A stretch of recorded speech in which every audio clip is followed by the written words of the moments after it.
Good evening, everybody. This is Robert from RJL 518. Welcome you to another edition of Payoff Pitch Baseball.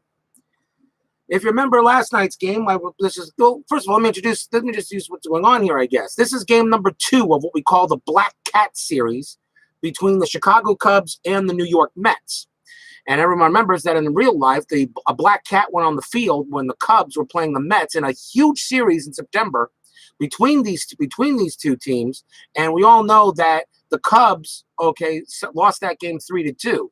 Well, it wasn't like that last night, as I played that game last night with Jerry Koosman versus Bill Hands, and the Chicago Cubs promptly destroyed the Mets 10-4 in last night's game that I played. And if anyone would like to know what happened there, you might want to watch it. It was funny. Hey, Dave Little, good to see you, my friend. Welcome.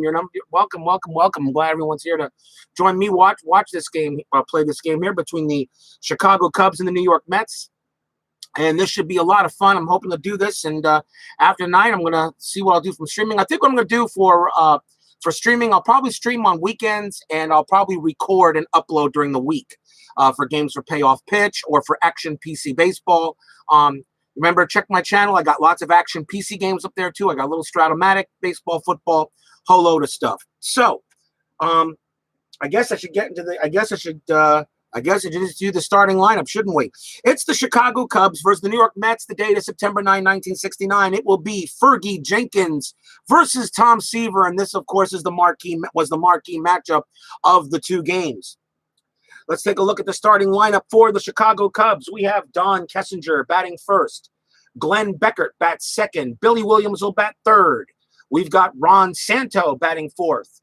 Willie Smith will bat fifth today. Jim Hickman will bat sixth. Randy Hundley bats seventh. Oscar Gamble will bat eighth. And Fergie Jenkins will bat ninth. And let's take a look at these defensively for the New York Mets. And believe it or not, I didn't write this down. That just shows you how bad I am. Let's see. At first base, we have Don Clendenin. And of course, we're going to have let's see. Let me get there. Where are we here? Second base will be Ken Boswell.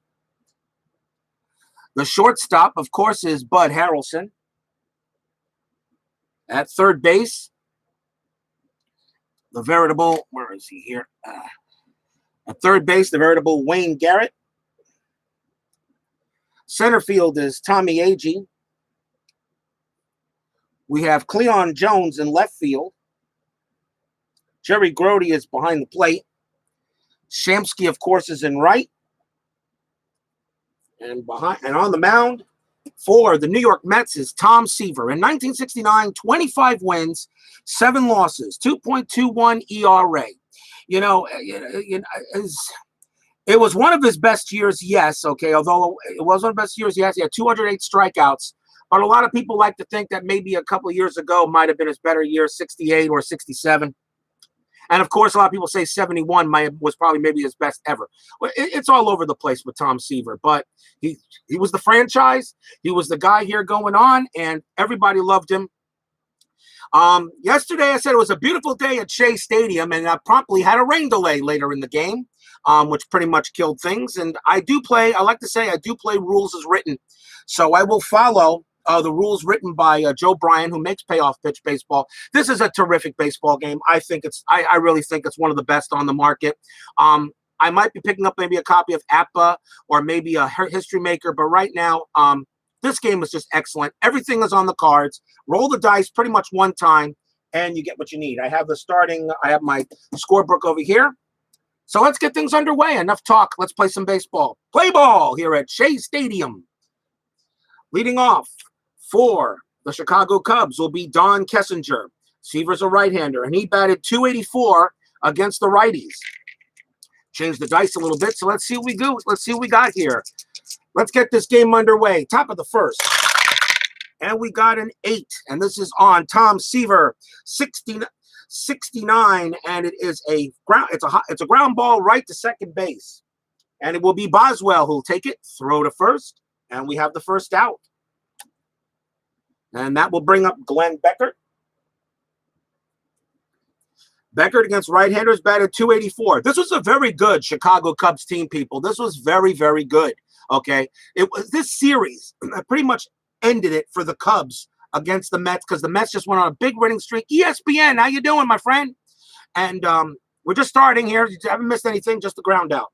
So everyone knows that usually, you know, a lot of people know that after this series, the Mets went on a big winning streak and just grabbed the National League East away from the Cubs, and the Cubs just finished back. Here's Glenn Beckert. Let's see what he does against good old Tom. It is a 6. Tom, it's a tough out, and that is a 41, and that is going to be a ground ball to third base. He'll take it, throw to first for the second out. That's an automatic out, no matter what happens. So even if it wasn't a strikeout, it becomes one if it's not one. So really. And that will bring up Billy Williams. Now he'll bat. He'll come up batting 283 against the right-handers in 1969. No, unfortunately, there's not. There is a way. I was told to do it from software. There was some software I was working on. This is probably not gonna be the setup I'll be using ESPN for long. I got another scoreboard coming in, and when that happens, I'm probably gonna do this a different way. So I do apologize that. I wish I could at this time. I actually tried doing it today, and the software didn't allow me to do it the way I wanted to. I mean, it did flip it, but the problem is that it gave me almost like a 10-second delay on the screen, and I really didn't want that. I do apologize, my friend.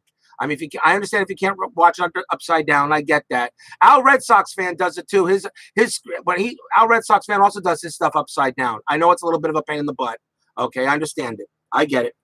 I'm working on something to try to work it. So I do apologize, my friend. I did see the Jester. Yes, Dave Little. I did see the Jester. I did see the post from Jester. That's why I downloaded the XSplit. I did. I got to work with it. So, but until then, I still want to get the stream out because I was having some issues with it. So I will go ahead and work with it. Trust me, people, I'll get this right. Billy Williams is the batter. And as I said, he batted 283. Here's the pitch.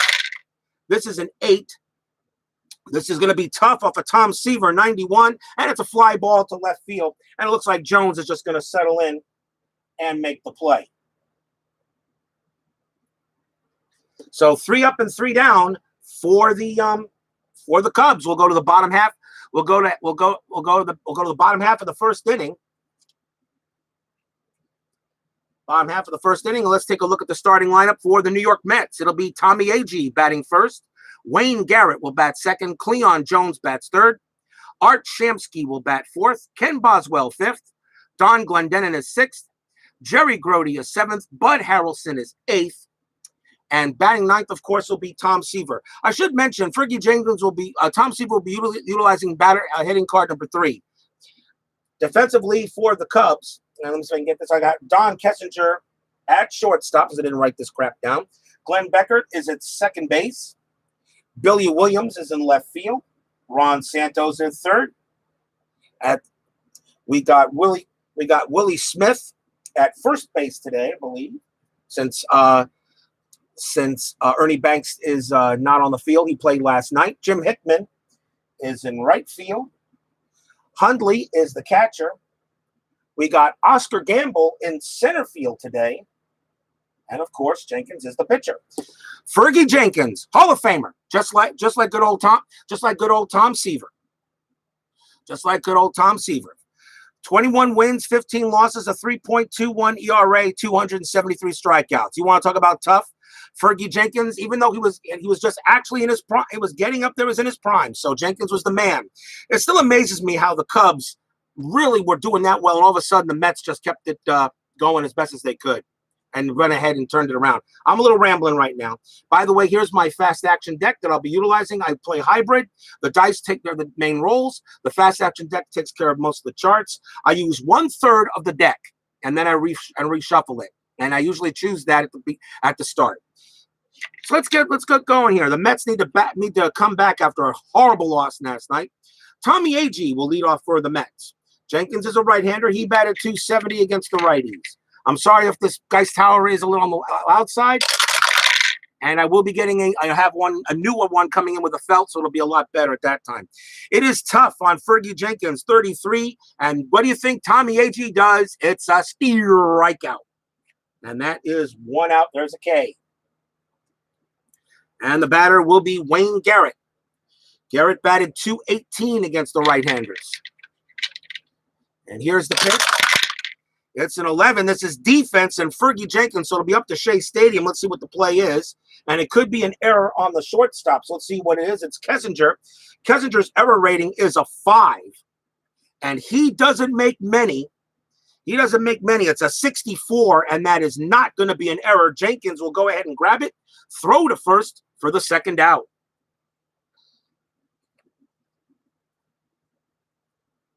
That's a G6, and then we'll now see Cleon Jones come up to bat. Jones coming up there. He batted .340 against the right-handers, and Jones did not play last night in the starting lineups. We're using the as-played lineups. So let's see what Jones does here. And we'll see what we got here. Here's the play. It's a 10. This is in play on Fergie Jenkins. It's a 41, and Jones is going to bounce this one right through the infield. That's going to be a base hit. Jones will get himself a single. That's what the Mets needed last night. Bill Hands pretty much owned that game last night for the Cubs. And everyone, like I said, anyone checks, you go ahead and take a look at that stream from last night. Cleon Jones will be at first base, and the next batter will be Art Shamsky. Shamsky batted .292 against the right-handers. So as I said, the Mets absolutely need to win this game to try to split this series against the Cubs. Jenkins toes the rubber. Looking at the catcher Hundley. Here's the pitch. This is a 3. This is a tough. It's an 80. It's an 84, and that is a ground ball right to second. Beckert will take it himself. He'll tag the bag and will retire the side. So that's a G4, and we're going to move to the second inning. No score. Go to the top of inning number 2. Leading off for the Cubs will be Ron Santo, Hall of Famer. Yep, absolutely. He batted .287 against the right-handers, so Tom Seaver gets back out there and toes the rubber. Can't talk tonight. Let's see what we got here. Here's the pitch to good old Ron Santo. This is an 8. This is a tough. It's a 40. It's a 49, and Ron Santo is going to fight this one off, just off the end of the bat, out of reach of the glove. Out of reach of the glove of Garrett. This is going to be a base hit. Santo gets himself a single. Just barely got that off of there. That's a single. He'll go to first base. The batter will be Willie Smith. Ron Santo is definitely an F as a steal. And I'm going to check the chart real quick, but I really don't think I'm going to steal with him as an F. Let's see here. We check the charts and see what we come up with here. Let's see.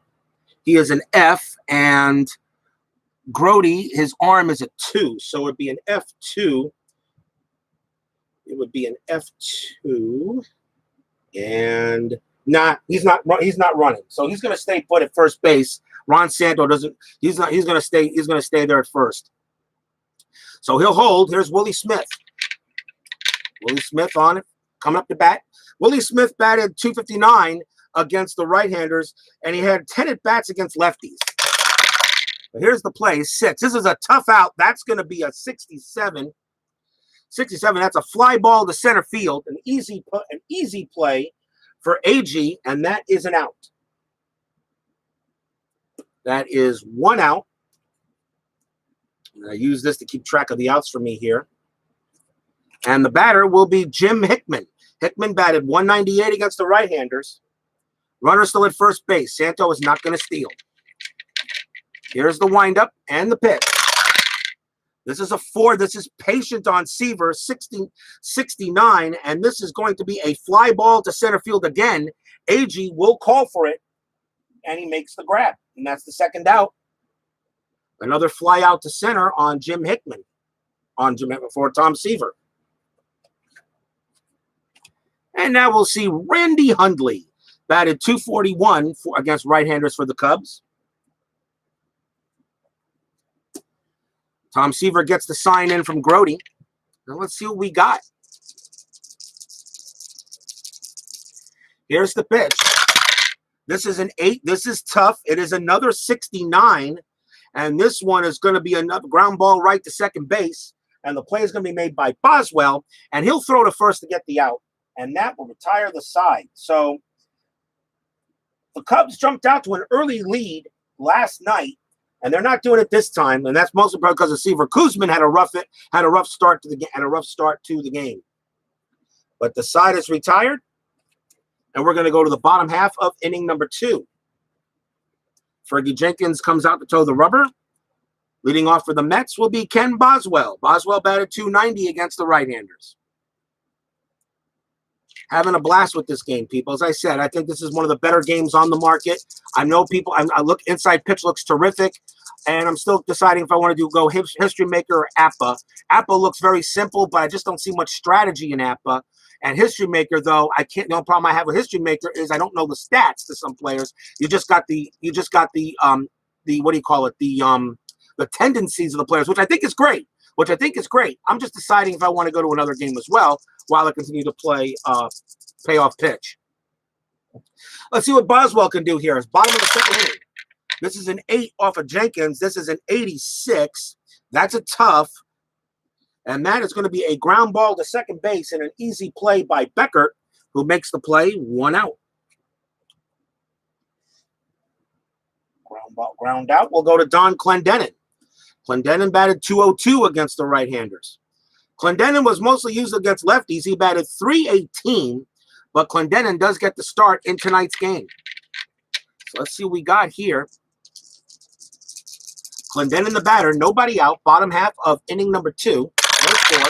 Here's the pitch from Jenkins. This is defense. It's 31, and the card says error left field. So let's see. We got Williams at left field. Williams is an error rating of 3. It is a 31, and that one is going to drop, and it's going to pop out of his glove. That's going to be an error. That is going to be an error, and it's going to be a 2-base error. As it pops out of his glove and rolls away from him, Don Clendenin is going to wind up at second base on a 2-base error in the outfield. So that is an E. That was on left field, so that was an E7 for Clendenin. He's going to wind up on second base on an error. Look, I popped out of his glove and did more than just that. It looks like it also went ahead and just rolled away from him, so he had to run and grab it. So it looks like he had to throw it back in. So Clendenin's going to be on second base, so runner in scoring position with only 1 out so far. And the batter now will be Jerry Grody. Grody batted .260 against the right-handers. Fergie Jenkins checks Clendenin on at second base. Now he stares back at Grody. The Cubs know how important this game is. Here's the pitch. This is a 5 off of Jenkins. This is going to be patient, 64, and that is going to be a ground ball to second base. Grody is going to be out at second. Don Clendenin has a run rating of 7. He will make it to third. That's automatic. So Clendenin will go to third base on the throw to first. But there are now 2 outs. So Clendenin goes to third base. And the batter now will be Bud Harrelson. Harrelson committed a big error last night for the Mets. But he bats .268, though. And yet, as I said, as much as Tom Seaver, but I'm sure the fans forgave him. Remember, Tom Seaver was the franchise. Everybody loved Tom. But Bud Harrelson was a very close second. Everybody loved Bud Harrelson as well. Bud Harrelson is one of the most beloved Mets in the history of the franchise. Clendenin on at third base. Harrelson at the plate. Jenkins checking the sign. There are 2 outs. Here's the pitch. It's a 3. This is tough. I think he's going to get out of it. And yes, he will. It's going to be a fly ball to right field. And coming over it is going to be Hickman. He'll take 2 steps to his right. And it just falls into his glove, and the side is retired.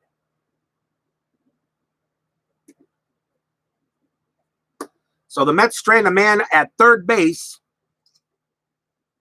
as Clendenin will have to come back to the dugout. We have no score. It is Cubs nothing, Mets nothing. Let's go to the top of inning 3. Leading off for the Chicago Cubs will be Oscar Gamble. He did not play last night. Gamble bats .235 against the right-handers, so Tom Seaver gets back out there. Like I said, this was a very important 2-game series between the Cubs and Mets. Seaver gets the sign. He gets it from Grody. Here's the pitch to Gamble. This is an 8. This is tough. It's going to be a 74, and that is going to be a ground ball to second base. It's an easy play for Boswell. 1 out. 1 down, and that will bring up Fergie Jenkins. He will bat. He uses pitcher hitting card number 6. So yes, Jenkins can hit the ball. He can hit. He's one of the better. He was one of the better pitchers that could hit in 1969. So definitely could hit. But Tom Seaver knows you better get the pitcher out. Here's the pitch to Jenkins. This is a 5. This is a tough out. That's going to be a 21, and that is going to be a swing and a miss. A K for Seaver.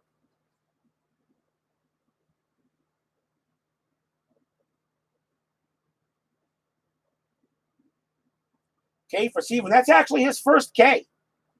That's his first K of the game so far. We got 2 outs. Top of the batting order now is Kessinger. He grounded out his last time up. Kessinger at the plate. And Seaver looking in. Here's the pitch from Seaver. This is a 7. This is in play. It's a 20. It's a 22. And this one is going to be a base hit by Don Kessinger. It's going to be a clean single. A nice Texas leaguer. And Kessinger is going to wind up on first base with a base hit. Second hit issued by Seaver. As Kessinger will go to first, he'll hold. He has a steal rating of C. Has a steal rating of C, and Grody's arm rating is a 2. So that would be a C2, which pretty much.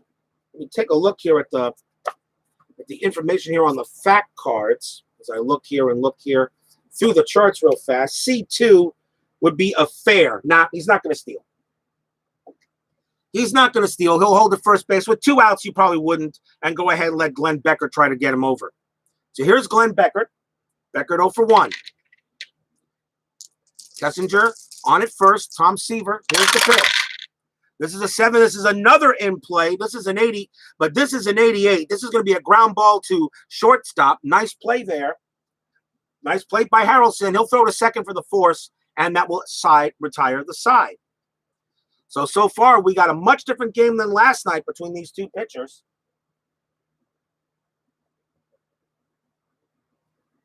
No runs, a hit, no errors. Bottom half of the 3rd inning. Still, Cubs nothing, Mets nothing. Bottom half of inning number 3 coming up. It will be Tom Seaver coming up to bat. He'll lead off. He uses pitcher hitting card number 3. So we actually can hit if it's wheel and patient, he can actually hit. But other than that, if Fergie Jenkins has good stuff, which so far it looks like he does, it could go either way. So bottom half of the 3rd, here comes Tom Seaver to the plate. Jenkins up there. Let's see what we get.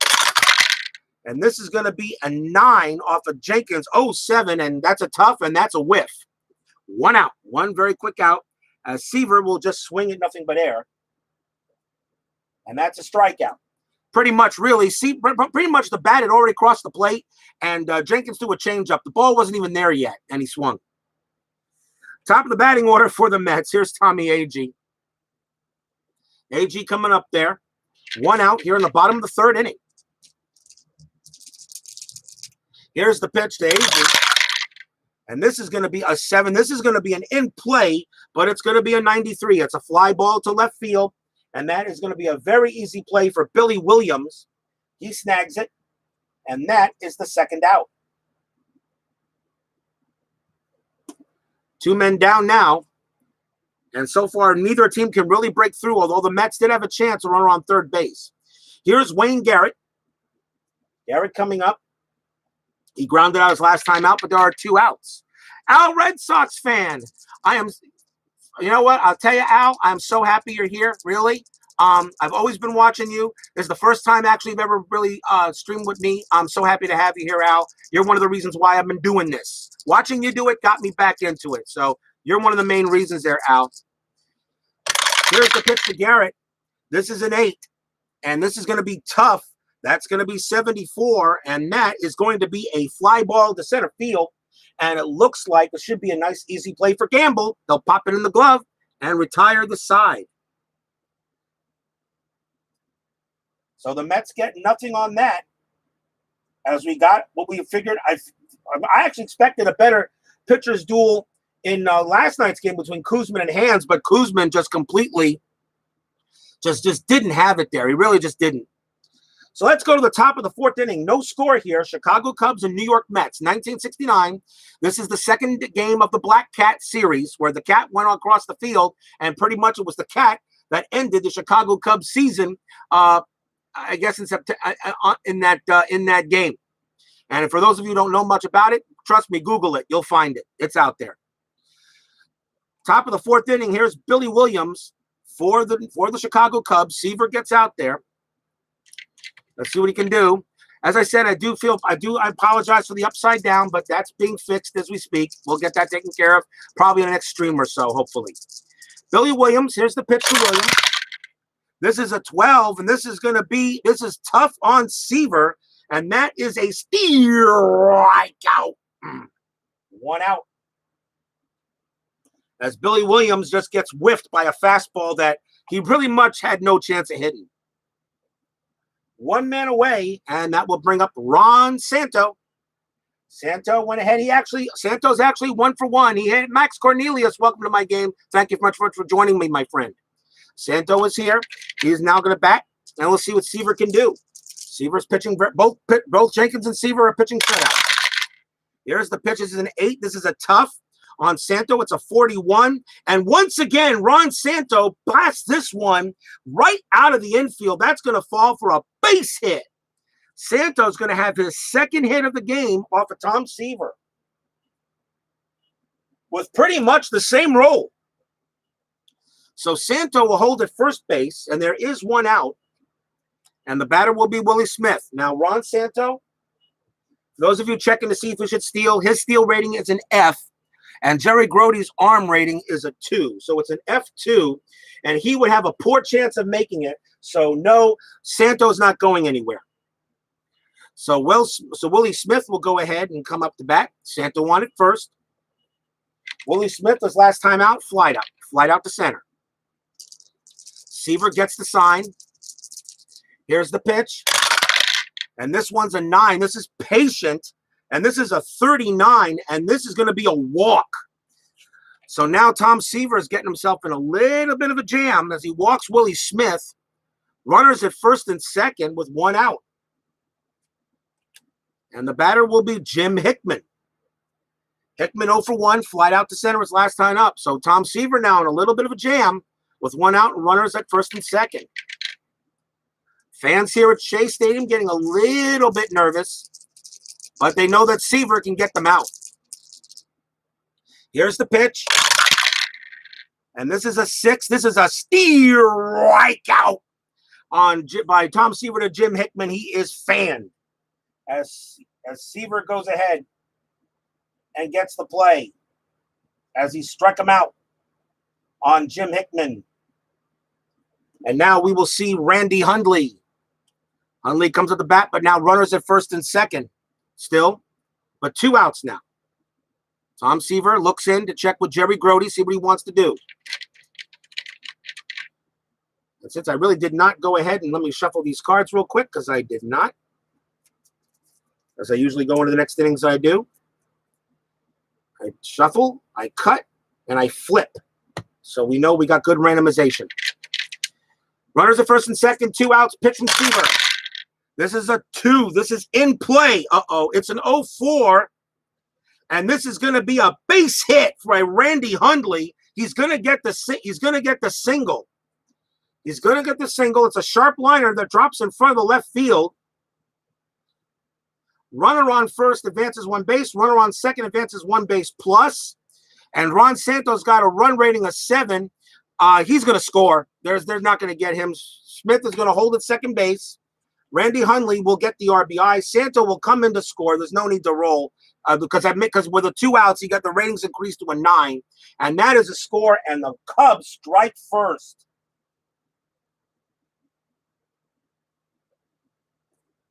The Cubs strike first. It's now 1-0 Chicago. As Randy Hundley comes through on a big hit off of Tom Seaver. Smith holds at second base. Runners at first and second, still 2 outs. The batter now is Oscar Gamble. Gamble sets in. See what he can do. Tom Seaver already a run in. Gamble gets in the batter's box. He bats .235 against the righties. Here's the pitch from Seaver. This is an 8. It's a tough. It's a 60. It's a 69. This is a fly ball to center field, and it will be Tommy Agee who will make the play and end the inning. And the side is retired. But a run comes in for the Chicago Cubs. Bottom half of the 4th inning coming up. Cubs 1, Mets nothing. As I'll go ahead here real quick and reset. Yeah, again, the second time the Cubs scored first in one of my games. Fergie Jenkins will take over back on the mound. And Cleon Jones will lead it off here in the bottom of the 4th. 1-0 Cubs. A big hit by Randy Hundley scores a run. Cleon Jones. See if the Mets can get it back. ID Jester, who I don't know if he's I know he's not here yet, but if he can get in, but he hated it when the Cubs won the game last night, and he was mad at me. So I'm trying, but that's how the dice roll. This is a 3. This is a 3. This is tough on Fergie Jenkins, on Cleon Jones, and you know what that is? That is a whiff. 1 out.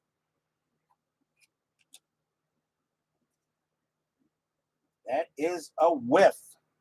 And that will bring up Art Shamsky. So far, Fergie Jenkins has only given up 1 hit. There was 1 error on the Cubs. There was 1 error on the Cubs earlier. Shamsky at the plate. Let's see what we got here. Shamsky gets in there. Here's the pitch from Jenkins. It's a 5. This is a patient. It's a 64, and Shamsky just misses it. Looks like he did self-defense. Swings the bat, and this is a ground ball to shortstop, and the play is going to be made by Kessinger. Throws to first. 2 down. That almost hit him. So instead of letting it hit him, he went ahead and swung the bat in self-defense and wound up grounding a little blooper to short. And an easy play there made by Kessinger. That will bring up Ken Boswell. Boswell gets up there. Let's see what he's capable of doing here. So far, it's 1-0 Cubs. Here's the pitch. And that is a ballpark. That's an 0-3. That is in the wheelhouse for Boswell. So let's see. We got to roll for the wheelhouse. It's in there. And it's a 21. And Boswell's going to smack a long fly ball deep into the corner. It's just going to bounce off the top of the wall. It's going to run and roll around into the corner. Boswell heading for 3. He's going to make it easily with a slide. Ken Boswell has himself a triple. A 21 on the RHP on the wheelhouse, and that is a triple. So Boswell gets into scoring position on a 3-bagger. So a runner at third for Don Clendenin. Boswell goes ahead and holds. He's at third base. Clendenin knows he's got to get him in, but there are 2 outs here in the bottom of the 4th. Fergie Jenkins looks over at Boswell. Clendenin looking. Clendenin waiting for the pitch. Here's the pitch from Jenkins. This is a 4. This is also ballpark. This is 87. This is in play.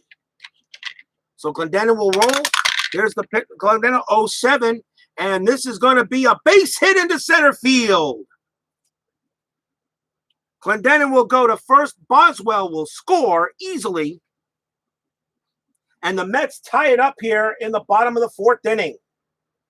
As Don Clendenin smacks it, that was an 07, and that is a single for Clendenin. He'll hold it first. There's no need to check. There's no need to pull a card because we already know that's definitely a base hit. That's what we all know for a fact. The runner scores from third. So Clendenin goes to first. He will hold. He's got a steal rating of D. He's not gonna run anywhere. And the batter now will be Jerry Grody. So the Mets tied the game up at 1. Grody at the plate. So Seaver gives up a run on the top of the inning. Jenkins give up the run of the bottom, but it's really more thanks to the ballpark for Shea Stadium. Here's the pitch to Grody. This is an 11. This is defense. It's an 0-4. So dropping on the card, range center field. Range center field. That's going to be Gamble. Gamble's range is a D. Is a D. The roll is a 40, and that is going to be a base hit by Jerry Grody. That's good. Let's see what it kind of is here. It's a hit to the outfield, and that's going to roll the way to roll. That's going to be a two-base double. That's a two-base double on a hit. Clendenon goes to third. Grody goes to second. Clendenon's got a run rating of 7, and he is gonna. Oh, let's see. Can I send him on that?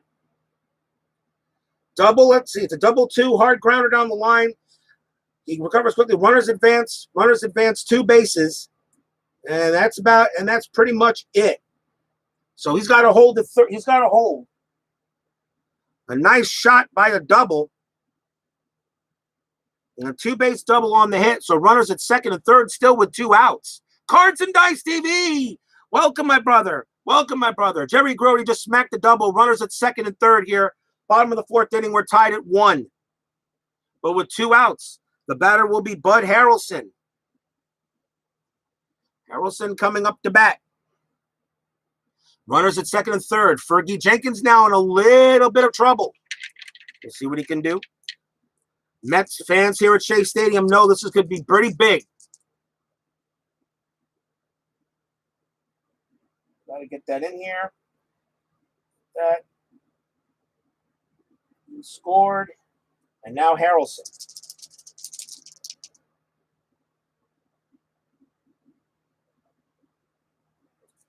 Get ready. Harrelson at the plate. Here's the pitch.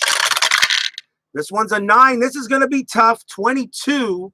And that's going to be a strikeout. And the inning will end. So Harrelson gets K'd.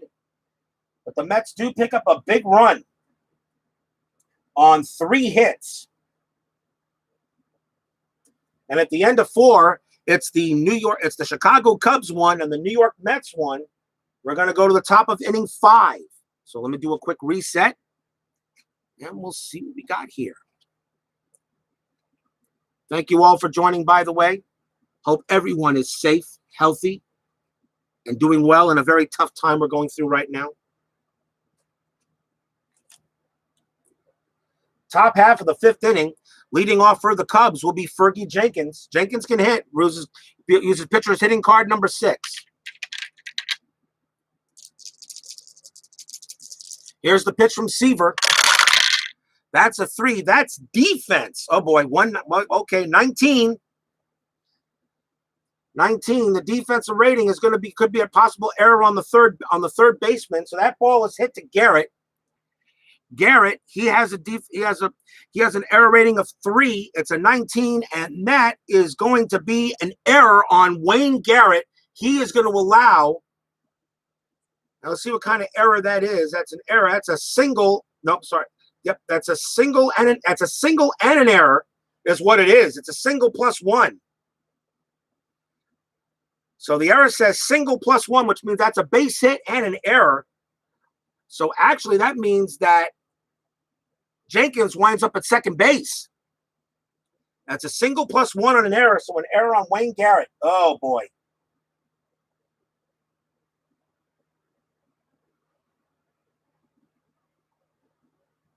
We put that in there.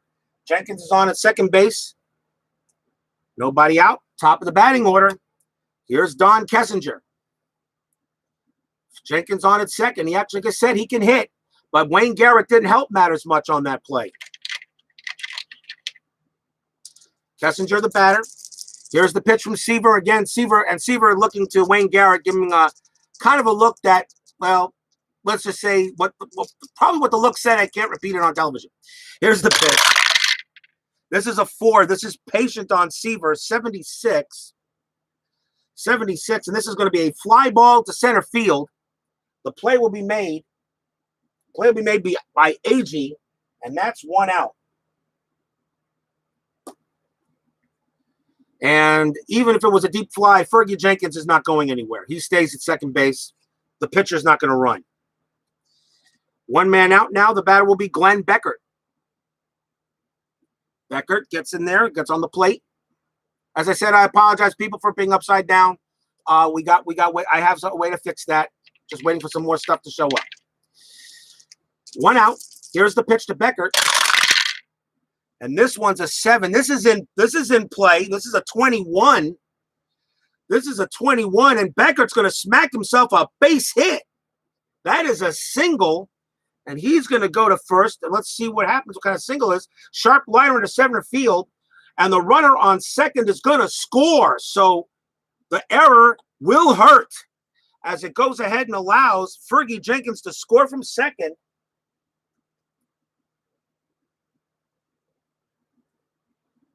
So Beckert gets the base hit.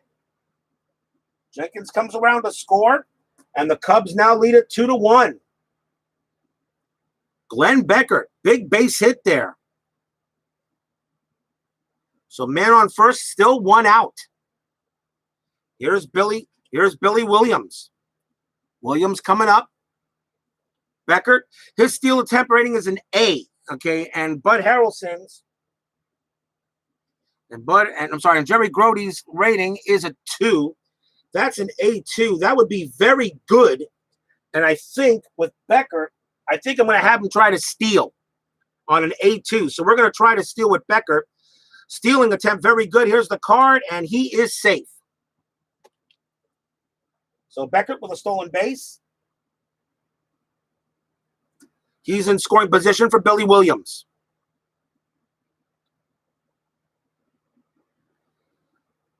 Beckert on at second. Williams at the plate. Let's see what we got, people. Top of the 5th inning, 2-1 Cubs. This is a 9. This is patient on Seaver. It's a 12, and that's going to be a walk. So Seaver right now having some issues in this inning. Runners at first and second with one out as he walks Williams. It'll bring up Santo. Monsanto gets in there. Knows a big hit, a hit here could be huge. But the Cubs already up 2-1 in this key matchup between the Cubs and the Mets in the Black Cat series. Seaver gets the sign. Here's the windup. Here's the pitch. This is a 5. This is going to be a tough out. This is a 49. And that is going to be a popped up in the infield. Infield fly rule is in effect. And that play is going to be called by Harrelson. He makes the catch, 2 outs. So a huge pop fly. And now the batter is Willie Smith. Seaver trying to get out of the jam. Beckert on at second. Williams on at first. Smith at the plate. Smith is 0 for 2.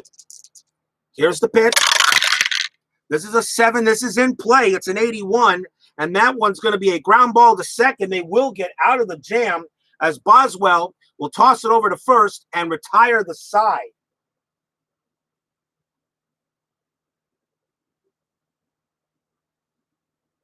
But the Cubs pick up a run here in the top of the 5th inning. Cubs 2, Mets 1. We got to go to the bottom half of the 5th as I will reset the board and see what we have.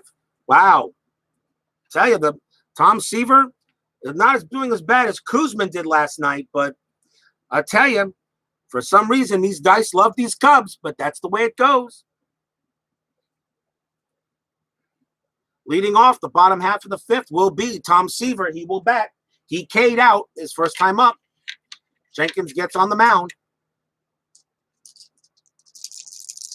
Here's the pitch. This is a 6. This is going to be tough. It's a 65, and we already know what that is. That is a whiff. 1 out.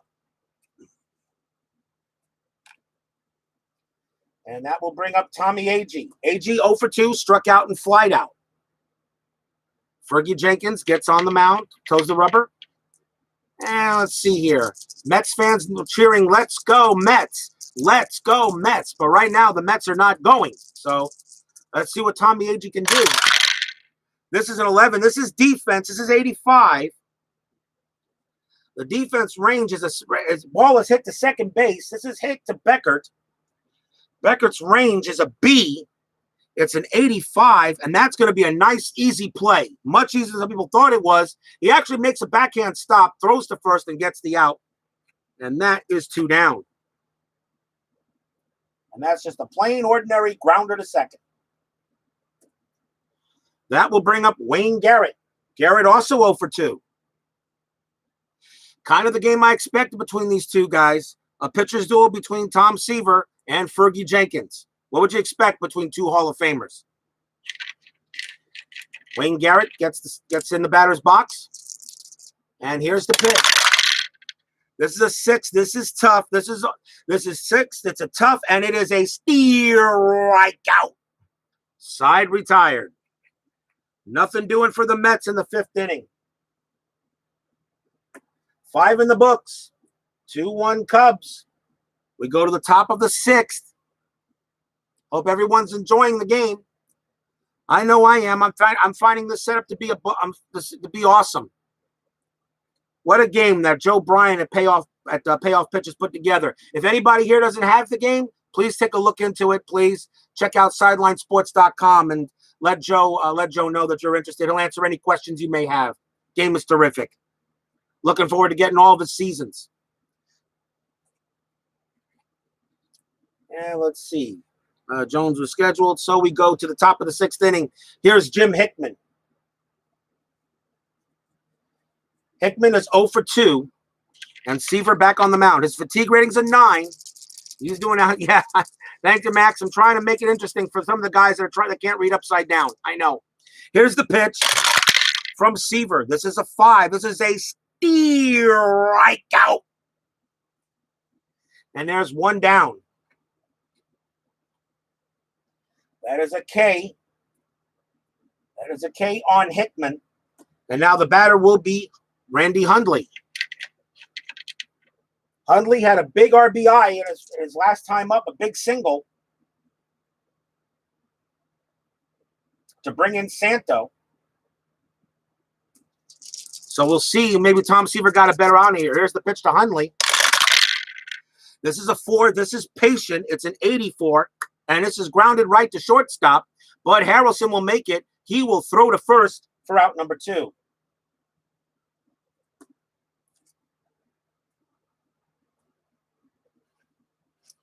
Two down now for Oscar Gamble. Funny thing is about Oscar Gamble. I mean, when I was a young kid in New York watching Mets and Yankees baseball. Okay, I mean, I can't really stand the Yankees that much, but I love watching them still anyway. Doesn't matter.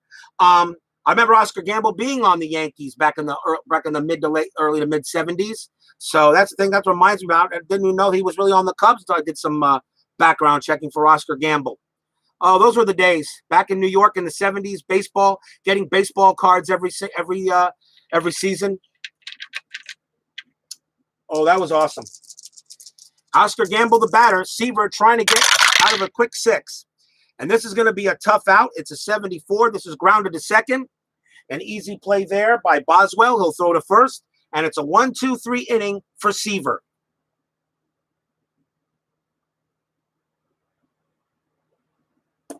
So no runs scored for the Cubs. Bottom half of inning number 6 coming up. Still 2-1 Chicago. Mets trying to break through here. It'll be Cleon Jones. And yeah, I could tell you that it really wasn't. I could tell you that back in there, every year I always went to the local drugstore and got like 10 packs of baseball cards. And to this day, of all the great baseball cards that are out, the 86 Mets, which is my favorite team of all time, all right, a lot of people think it was the 87 baseball card says my favorite. Believe it or not, no. I actually thought the best, most beautiful set that Topps ever put out back in the day was the 1976 baseball card set.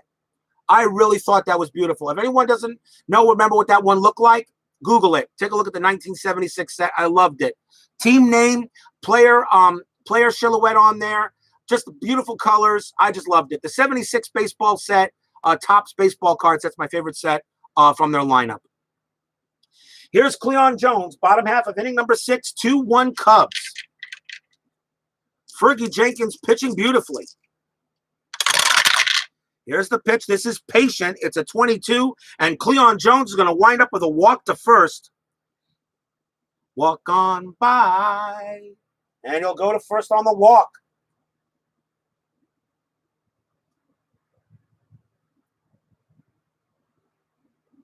And that's a good way for the Mets to start. And now the batter will be Art Shamsky. Jones on at first. He's a stealing rating. He's a stealing rating of C. Stealing rating of C. I'll check. I will check. And Hundley's arm rating's a 2. This would be a C2. This would be fair. He's not going anywhere. He stays put. So Cleon Jones is not going to run. Shamsky, sacrifice chances at 12. Shamsky ain't bunting nothing. He's swinging away. So Jones on it first. And here's the pitch to Shamsky. And this one's wow. You would think Snake Eyes would be something good, but it's not. This is a tough. It's a 16, and it is a strikeout. Shamsky down, as once again Fergie Jenkins rises the occasion, and that is another K. Let me see. 1, 2, 3, 4, 5 strikeouts for Jenkins. Here's Ken Boswell. Jones still on at first. Fancy Riche trying to cheer the Mets on. Let's go, Mets. Let's go, Mets. Jones on at first. Here's the pitch to Boswell. Boswell 8. This is tough. It's an 89, and this is going to be a ground ball to second base. His double play rating is a 7, and Fergie Jenkins, his double play rating is an 8. It is an 8. It's equal to, throws to shortstop, covering to second, back to first for 2, and yes, that is a double play because it's equal to or less than. Both. Double play. And the side is over.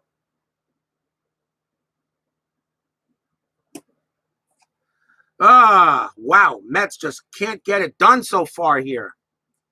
They get close, but they're unable to do it. No runs in the bottom of the 6th inning.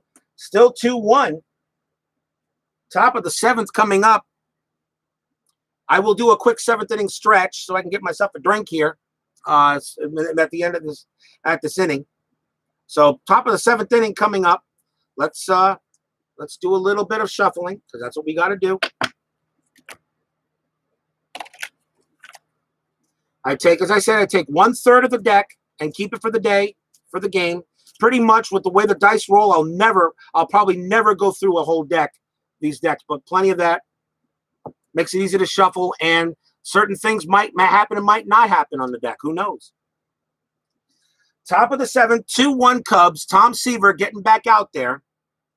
Leading off is Fergie Jenkins. He got himself on last base, a single with an error, and he scored the go-ahead run. So here's Seaver. I think he'd like to keep Jenkins off the base pads this time. Here's the pitch from Tom. This is a 6, and it's a 58. It's tough, and it is a strikeout. 1 down. As this time, Seaver tells Fergie Jenkins, go take a seat. You got lucky last time. Go sit down. Here's Don Kessinger. Kessinger comes up. Kessinger is 1 for 3. He is 1 for 3.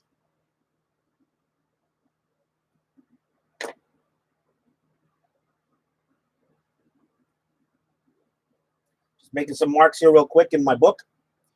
So here's Kessinger, 1 for 3. He singled in the I believe it was the 3rd inning. Here's the pitch to Kessinger. Here's the pitch to Kessinger from Seaver. This is an 8. This is tough. It's a 21, and Kessinger will strike out, and that's the 2nd out. Here is Glenn Beckert. 2 straight strikeouts for Seaver.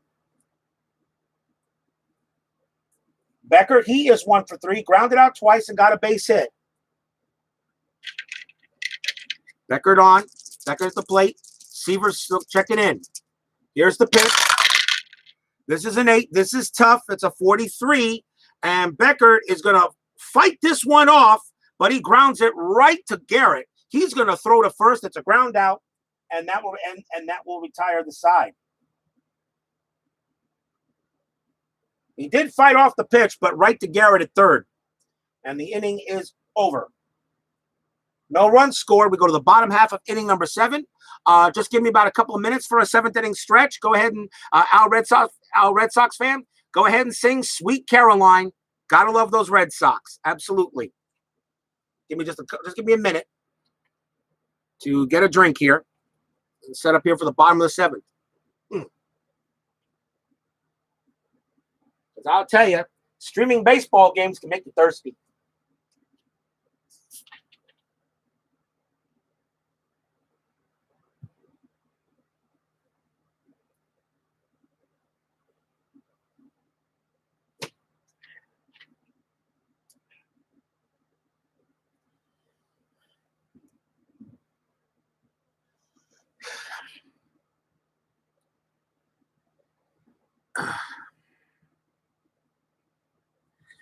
Sweet Caroline, ba ba ba. Cards and dice. Boo.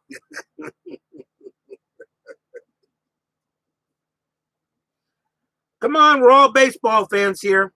Whether you love the Mets, hate the Mets, whether you love the Yankees, hate the Yankees, love the Cardinals, love the Red Sox, love the Dodgers, whatever. Because right now, I hate to say this, people, this might be the only baseball we get to have.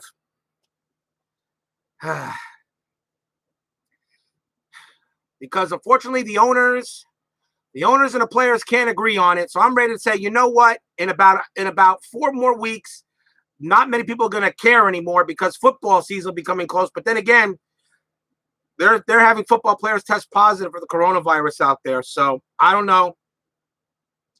I would just say take the 2020 baseball season and shove it in the trash can, and let's think about 2021. I know it does kind of suck. It does, people. I know, but that's what happens though when business takes precedence over fans, over anything, business, money, really. But like I said, I hope everybody out there is safe and secure, healthy, of course, and stay, be good to each other, love each other. Black Lives Matter. Just please everybody, just be good to everyone other, okay? Enough hate in this world. It's time to end it. Okay, enough politics. Let's go to the bottom half of the 7th inning, shall we? Don Clendenin will lead off for the Mets here in the bottom of 7. 2-1 Cubs. Fergie Jenkins versus Tom Seaver. Seaver is due to bat 4th in this inning if he gets there. I'll have to decide if I want to keep him in. But we'll see what happens. If there's a runner on base, I might decide. What are you talking about, Dave Little? Dave Little, your singing's awesome. Clendenin the batter. Here's the pitch from Jenkins. This is a 3. It's tough. It's a 97. He fights this one off, but it's going to go into left field easily as Billy Williams will make the catch for 1 out. Fergie Jenkins just getting a lot of help from the Cubes. Here's Jerry Grody. Grody, however, doubled his last time up.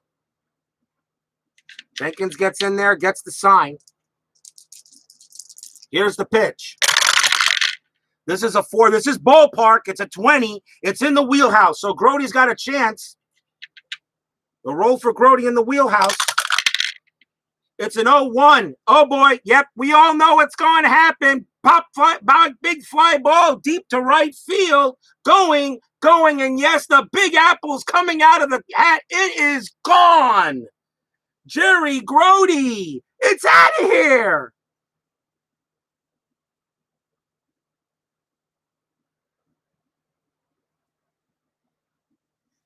He rolls an 0-1 on wheelhouse against right-hander. That ball was hit so far it might have left the stadium. I'm not sure. But he blasted that one. Jerry Grody 2 for 3 now with a big homer. And we're tied at 2. And the fans here and the Shea faithful are going nuts, cheering on Jerry Grody. He's one of the only ones that got into Jenkins in this game. There's still 1 out. And here's Bud Harrelson. Harrelson comes up. Here's the pitch.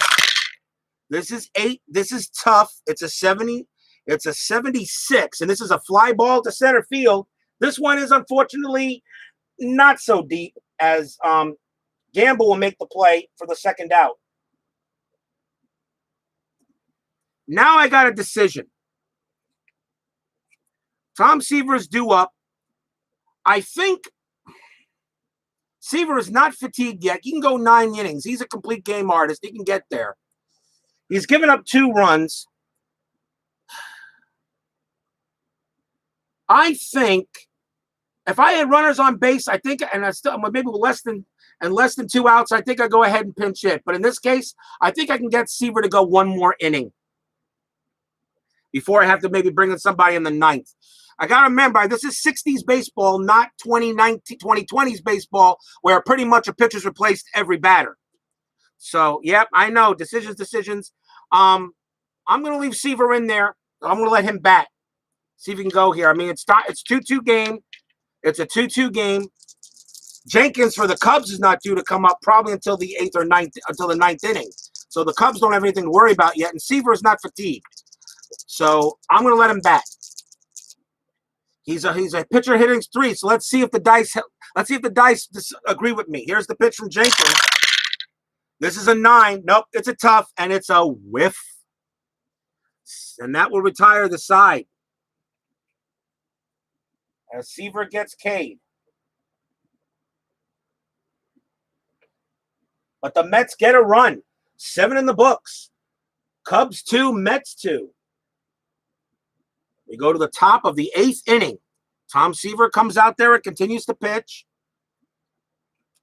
Leading off for the Chicago Cubs will be Billy Williams, 69 Cubs. I only got 2 seasons at this moment, 69 and 19. I got 2018 and 73 on the way. I'm going to get all the seasons from Payoff Pitch Baseball. So soon you're going to be seeing series from all over the place. And I do intend to do a couple of pitcher replays and a couple of team replays, of course. Not always featuring the Mets. I mean, I love my Mets, but I like to get around the league. So here's Billy Williams. He will lead off for the Cubs here in the top of the 8th. Let's see if leaving Seaver in to pitch pays off. Here's the pitch from Seaver. It's a 9. It's patient. It's 74, but that's going to be a fly ball to center field. The play will be made by Tommy Agee. That's 1 out. Routine fly to center field. And now the batter is Ron Santo. Santo has got his 2 for 3 on Seaver today. 2 singles. Yeah, but it's not my phone that's upside down. It's my webcam. I got myself a what do you call it? A bendable tripod that I tried to test earlier.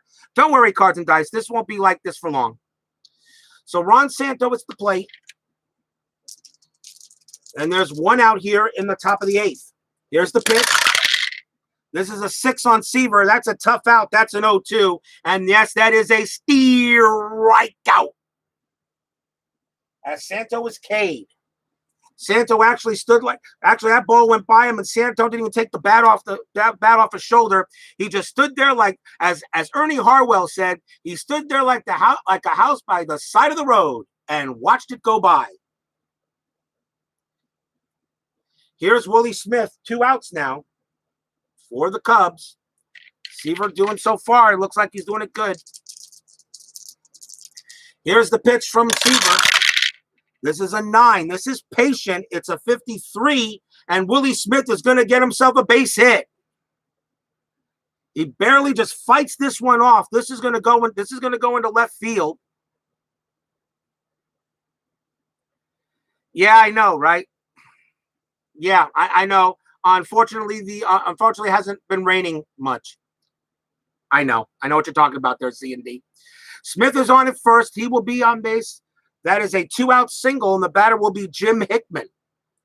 Smith is a steal rating of B, and Jerry Grody has an arm of 2. A B2 in this case is a normal. I think with 2 outs, I think you'll let Hickman bat. So Willie Smith will not steal, and Hickman will come up. Runner at first base. Got to be thinking of pinch hitters here for both teams. Here's the pitch to Hickman. This is a 6. This is going to be a tough out. That is a strikeout. And Seaver does the job.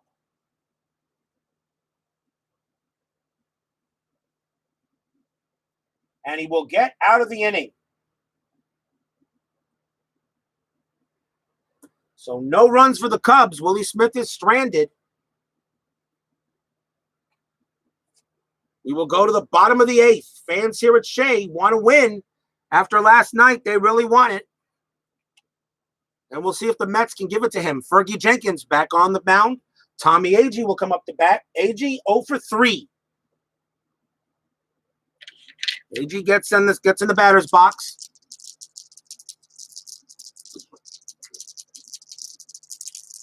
Fergie Jenkins gets the sign. Here's the pitch. This is a 9. This is tough. It's a 38, and that's going to be a strikeout.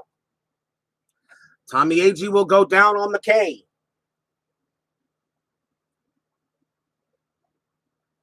One man down for Wayne Garrett. Garrett was hit with an error back in the 5th inning. And Garrett is also 0 for 3. So the top of the Mets batting order has not been the guys to really go with tonight. Garrett gets on the plate.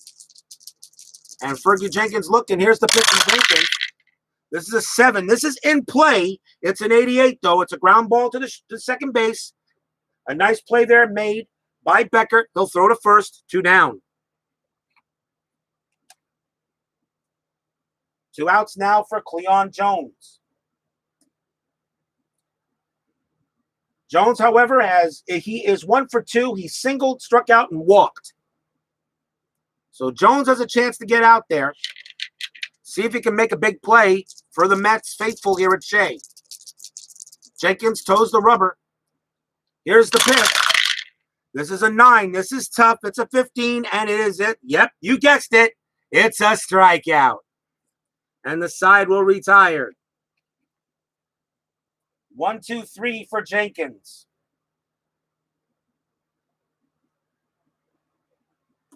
We got 8 innings of play. Cubs 2, Mets 2. Top of the 9th coming up.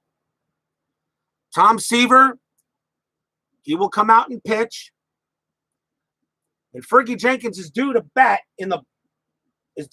this inning, so we'll see what the Cubs do. Leading off for the Cubs in the top of the 9th will be Randy Hundley. Let's see what he's done today. He is 1 for 3. Had a single and 2 ground outs. Hundley, Seaver on the mound. Game tied at 2. Cubs and Mets. Much different game than yesterday. That game was pretty much over by the 6th inning. Check it out anyway. I still had a lot of fun. Even had a rain delay in it. Here's the pitch. It's a 5 on Seaver. That's going to be tough out. That's a tough out, and that is a ground ball to first base. As Clendenin will take it, 1 out. Now, here's what the tough out means. Tough out means the batter is out no matter what. In this case, Randy Hundley on a 44, that's actually a single.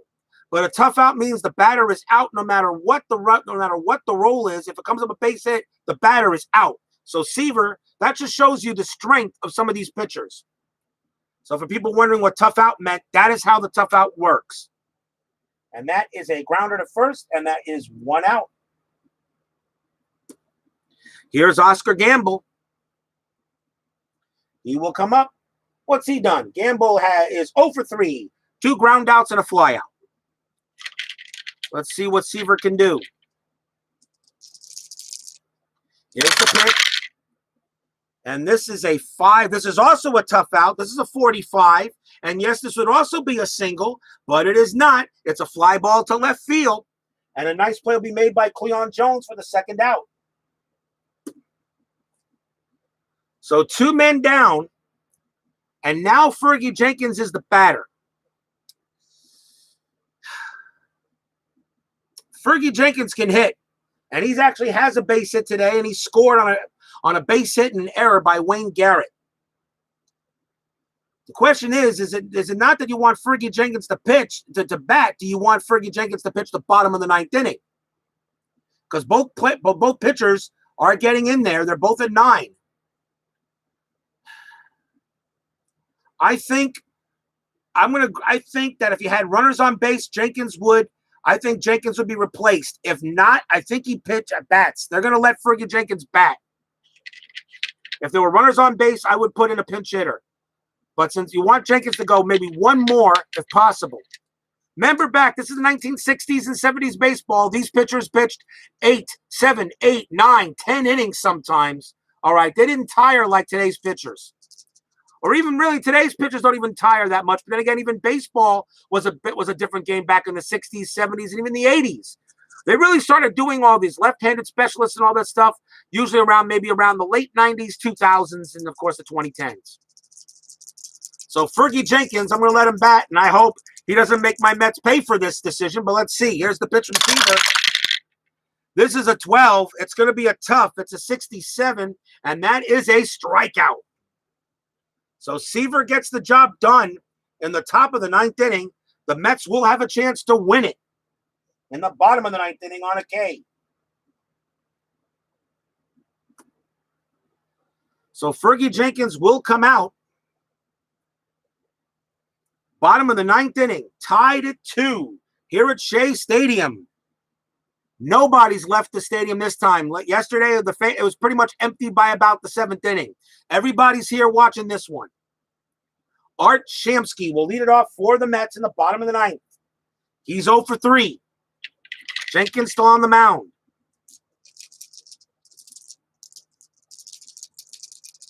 Here's the windup. Here's the pitch. It's a 5. This is patient. It's a 35. And Shamsky's going to draw a leadoff walk. Shamsky goes to first on a walk, and that is huge. His run rating is a 6. Still pretty good. Do I want to bring in a pinch runner? Because he is the winning run. Ed Charles has got a run rating of 7. Doesn't really matter. It's a 1 rating, an extra rating higher? No. I'll leave Shamsky in. His steal rating is an F. He's not going on. He's not doing it. The batter is Ken Boswell. Now, Boswell's sacrifice is an 11. He's a bunt rating of B. So now we could see a sacrifice here by Ken Boswell. Boswell, he had a triple, but grounded to a double play his last time up. So I think let's take a look at Ken Boswell on a sacrifice attempt. His sacrifice rating, his bunt rating is a B. He's got a good chance to do it, and we're going to do it. Ken Boswell's going to bunt this. He's going to bunt this. So Fergie Jenkins. So here comes the sacrifice. It's off the card. Here's the pitch to Boswell. Sacrifice play, and he pops it up. He pops it up. It's a PO on a B. Ken Boswell pops it up. 1 out. Wow. The Cubs get a break.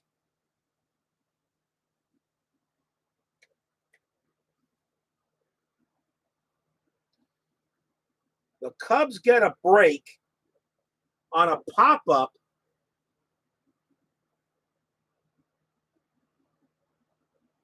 Yeah, that's exactly what that is. That's a pop-out. And Shamsky will stay back at first. Wow. Batter out, runner holds. So 1 out as the sacrifice doesn't work. And now the batter is Don Clendenin. As I said, with a steal rating an F, hit and run doesn't really matter here. So Don Clendenin will come up to bat. And he bats 202 against the righties, and I think we might see a pinch hitter here. So let's see what we're going to do here. Might see a pinch hitter. Clendenin, he had an E7 and a triple and a flyout, but with a 202 rating, 202 average against right-handers. I think you might bring in a pinch hitter. Let's see if we can bring in a pinch hitter, see if there's anybody to bring in. That might be worth it. And believe it or not, checking through the Met roster, And Clendenin is my first baseman, which means I could bring in J.C. Martin to play first, or Cranepool if I want. And that's what Mets are going to do. We're going to do a pinch hitter. We're going to bring in Ed Cranepool. He will pinch hit. He's 255 against the right-handers. He's also a first baseman, so he will take over at first as well, which makes sense. So Ed Cranepool will come into pinch hit for Clendenin.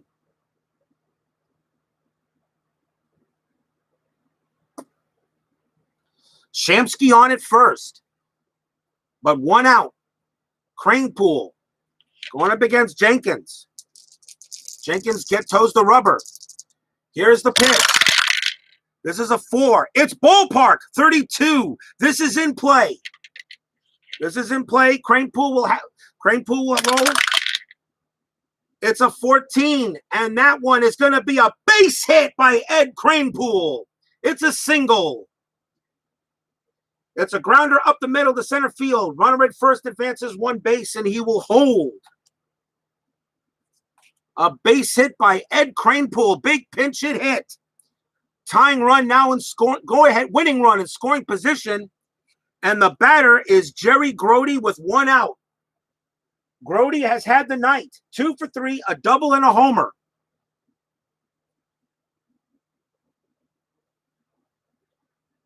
And Fergie Jenkins is on the mound. And the question, do you bring it? And Grody against right-handers is 260. Do you bring in a lefty to pitch to Jerry Grody? Grody was only a 235. And they're going to bring in a new – I think you bring in a new pitcher here. That's going to be it for Jenkins. 235 instead of 260. At least I think so. Let's see what we can do for the Cubs. And usually when it comes to pitchers, I look at the relievers and see what we got here. You know what? Scrap it. Let Jenkins pitch. Jenkins is going to stay out there. Cubs are just – so it was a mound visit, and they left Fergie Jenkins in there. So runners at first and second. Jerry Grody at the plate. 1 out, bottom of the 9th. Cubs 2, Mets 2. Shamsky eyeing home plate. He wants to cross it. Jerry Grody at the plate. Cranepool on it first. Fergie Jenkins. He gets the sign from Hundley. Here's the windup. Pitch on the way. It's a 7. It's in play. 64. And this is a ground ball to the second baseman. Grody is a 7 double play. Jenkins is an 8 double play. It's going to be a fielder's choice. Their only play is to second. So Cranepool is out. Grody goes to first. Shamsky at third. 2 men down.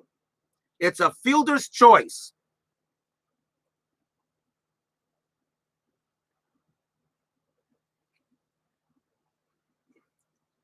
Yeah, maybe Fergie just did. It's possible. He probably just did. That wouldn't surprise me at all. He probably just did curse him out. I think so. So that's what happens there. And the double play rules in this game can be a little tricky. But the roll was a 7.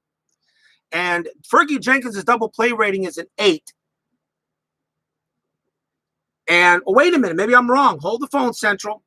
Jerry Grody's double play rating is a 7.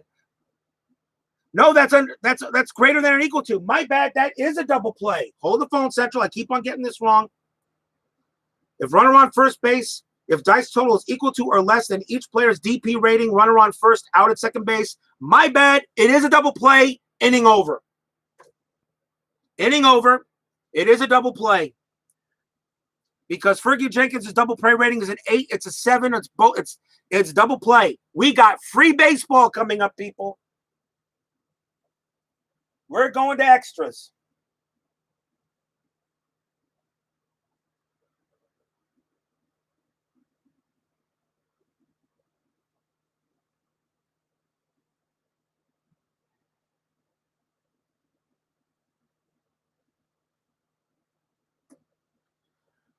We got extra innings coming up, people. That was a double play.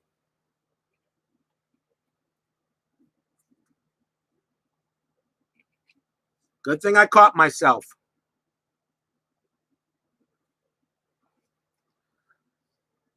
So we're going to the top of the 10th inning, tied at 2. Cards didn't get much play in the last 3. We shuffle.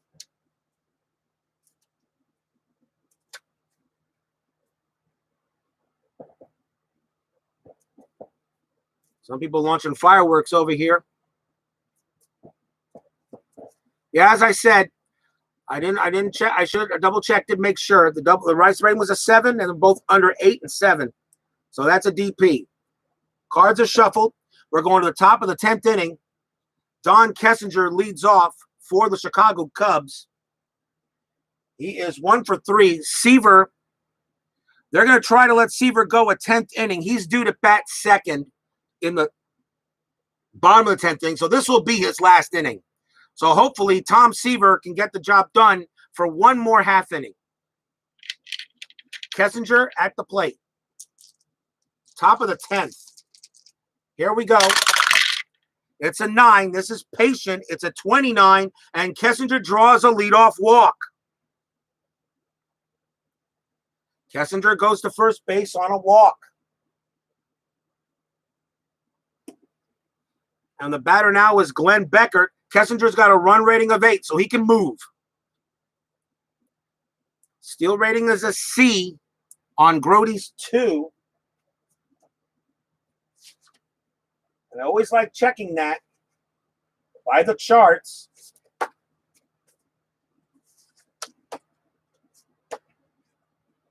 It's a fair chance to steal.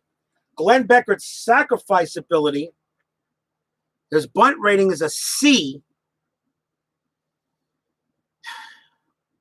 Beckert is 1 for 4 today.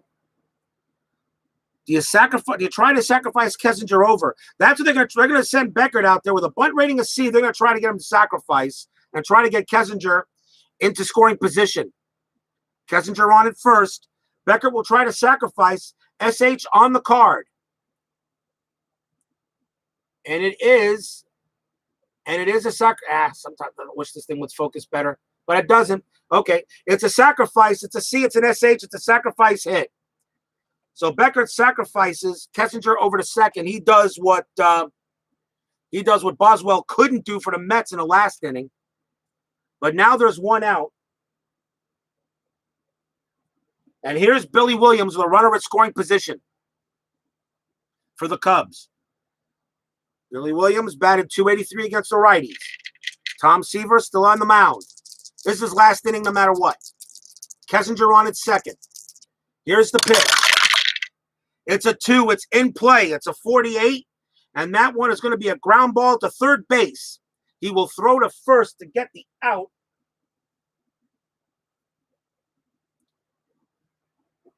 As I check my charts, let's see here. If no runner on second may advance to third. If run rating is 7 or more and ball is hit to second or first base. And nope, it was hit to third. So that means it's hit to first. So that means that Kessinger holds. He does not advance to third base since the runner was hit to third. The ball was hit to third base. 2 outs.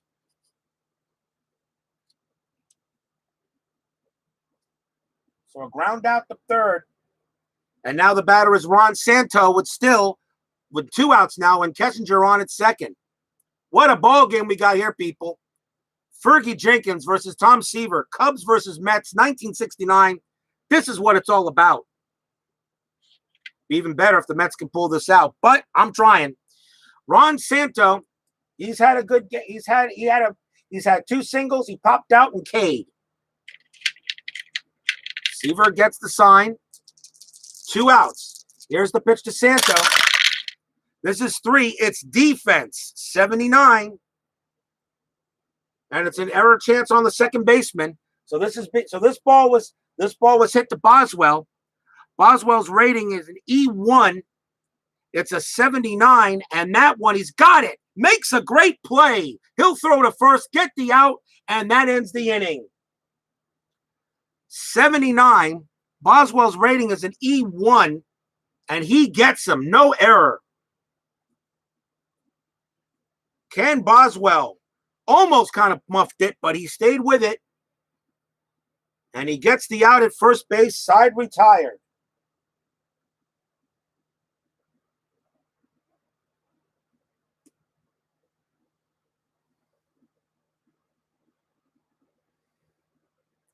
Bottom half of inning number 10. Leading off for the Mets will be Bud Harrelson. He will bat first. Fergie Jenkins, this would be his 10th inning. He can still go, and they're going to stick with him, but this will be his last inning as well, no matter what. So this is Jenkins' last inning for both pitchers. Bud Harrelson is the batter. We'll see what the Mets can do. Here's the pitch. This is an 8 on Jenkins. This is tough, and this is a strikeout. Harrelson down. 1 out on a strikeout on Bud Harrelson. That's going to be it for Tom Seaver. He's done. Pitched beautifully, really. Really pitched well. But we'll see a pinch hitter. So you got to bring in the lefty. So let's see who they bring in here. Let's see here. Looks like it's going to be...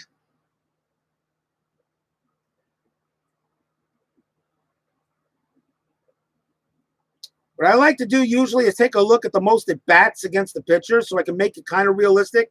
I don't want to skew it. And the most at bats against right-handed pitchers that I have on the bench is J.C. Martin, and he's going to be the guy. So J.C. Martin will come up to bat for the Mets. He batted .206 against the right-handers. But it's right on left against Jenkins. So here comes J.C. Martin, but 1 out here in the bottom of the 10th inning. Jenkins gets the sign. Let's see if they can get a little pinch hit magic from the Mets. Here's the pitch. This is a 6. This is tough, and it's a strikeout as J.C. Martin goes down pretty quickly, as a matter of fact. 2 down. Another K by Jenkins. And I'll let you know how many he has here in a minute. As we now go to Tommy Agee, who will bat next. 2 outs now, bottom of the 10th. Fergie Jenkins, here's Tommy Agee. They'll take another crack at it. Agee is 0 for 4 with 2 Ks. Agee sets up, gets in the batter's box. Here's the pitch from Jenkins. This is a 6. This is tough. It's a 40. It's a 49, and that is a strikeout by Fergie Jenkins, still throwing gas. Agee goes down on strikes. 1-2-3 inning, and we got more free baseball coming up.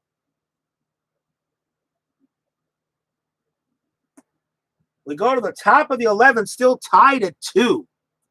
And let's see. I'll tell you what to let you know here. 1, let's see here.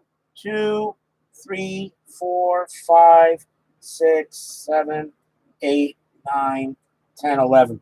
Jenkins had a very healthy 11 strikeouts tonight. Seaver, 1, 2, 3, 4, 5, 6, 7, 8, 9. Seaver had 9.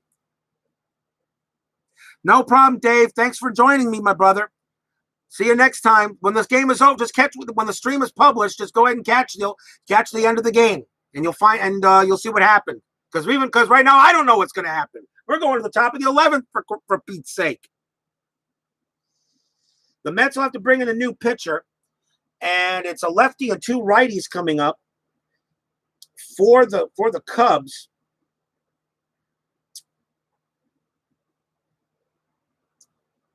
And the Mets are going to go ahead and bring in Nolan Ryan to pitch. Nolan Ryan, 25 games, only started 10, so he can relieve. He's a reliever, and he's a long reliever, and that's what you need. You need a long reliever in there to go at least 2 or 3 innings if possible. So Nolan Ryan will come in and pitch for the Mets.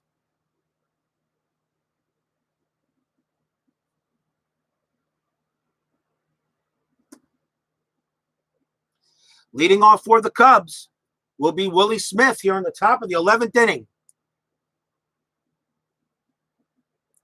Nolan Ryan, Hall of Famer, but at this stage yet, he was not well known, not until later. And yet he was only with the Mets for about 4 years. Amazing what would have happened if the Mets just kept him too. Might have won the 73 series also, not just the 69. Here's Willie Smith. He bats against Ryan. This is a 12. This is ballpark 57. This is going to be in play. So Willie Smith gets to roll on in play. It's a 51, and that's going to be a ground ball to shortstop. And Bud Harrelson will throw to first for 1 out.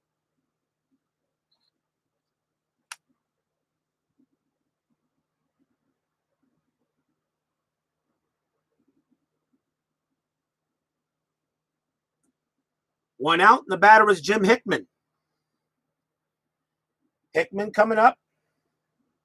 And he's 0 for 4. He struck out 3 times. But now he faces Nolan Ryan. Hickman at the plate. 1 out here. Top of the 11th inning, tied at 2 in a huge baseball game between the Cubs and the Mets of 69. Here's the pitch. This is a 10. This is tough. And it's a 78. And that is going to be a ground ball to shortstop again. And Harrelson will throw to first. 2 down. And the batter now will be Randy Hundley. Hundley has 1 single, but he's 1 for 4. So Hundley will come up against Ryan. Ryan sets up. Here's the pitch. It's a 6. This is tough. It's a 30, and that's a strikeout. As Nolan Ryan comes in and pitches a 1-2-3 inning on the Cubs. Side retired.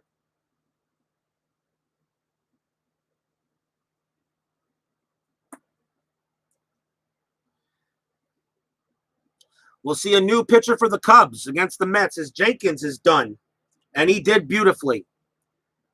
2 lefties and a righty coming up. So it looks like the Cubs will probably go to a lefty for this.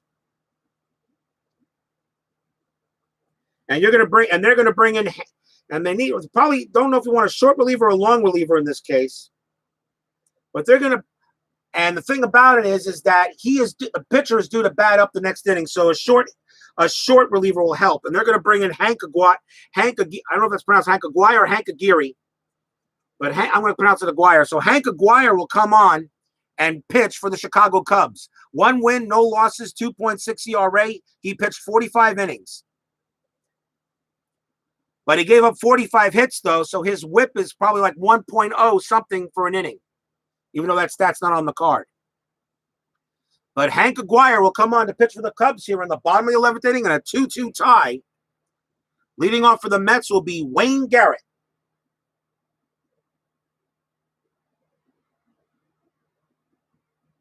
Garrett is also 0 for 4.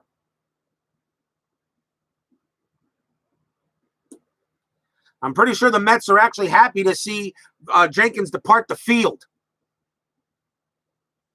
So here's Hank Aguirre. He can be tough himself. So here's the pitch to Garrett. It's an 8. This is in play. It's a 70, and that's going to be a ground ball to shortstop. Kessinger will throw to first for 1 out. Much different game than last night. Here's Cleon Jones. Jones comes up. Let's see. Jones has struck out twice. He's got a base hit and a walk. Hank Aguirre coming in there. He's only pitching the 1 inning, it looks like, since the pitcher's due up in the top of the 12th inning, if it gets there. Cleon Jones sets up. Here's the pitch. This is against lefty. This is a 5. This is a 9. This is a 5. This is in play. And this is a 99, and that's going to be a fly ball to left field and a very easy play for Williams, 2 outs.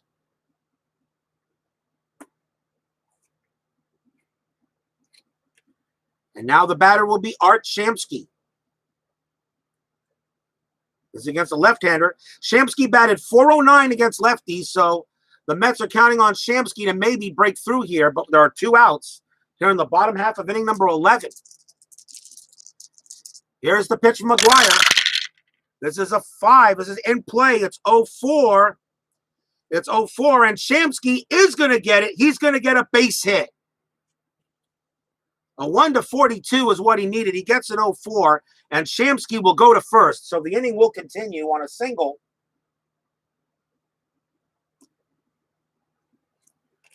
And now a chance for Ken Boswell. Boswell popped out on a sacrifice attempt his last time up. I'm sure he wants to make up for that. Shamsky on it first. Run rating of 6. He's not bad. He can get there. But it's up to Boswell. And he bats .226 against the lefties. Shamsky still on. Shamsky on it first. Hank Aguirre looking in. Here's the pitch. It's a 5. It's another in play. It's a 63. And that one is a ground ball to shortstop. An easy play by Kessinger. He'll throw to second. And we got more baseball coming up. On a ground out to short. Side retired. 11 in the books. Cubs 2, Mets 2. Oh, the top of the 12th. I'll tell you, people, I didn't know how taxing being a streaming was. Since this is a stream, I have to continue playing this, because if I was just recording this, I would make a pause and take a break and then come back. But I will, however, take a sip of my 7-Up. So give me a second here before I go to the top of the 12th.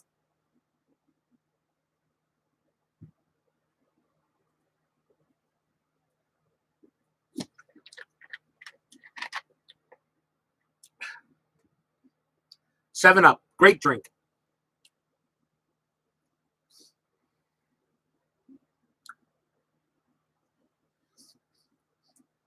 Okay. Top of the 12th inning. Unbelievable. Nolan Ryan pitching for the Mets. Leading off for the Chicago Cubs will be Oscar Gamble.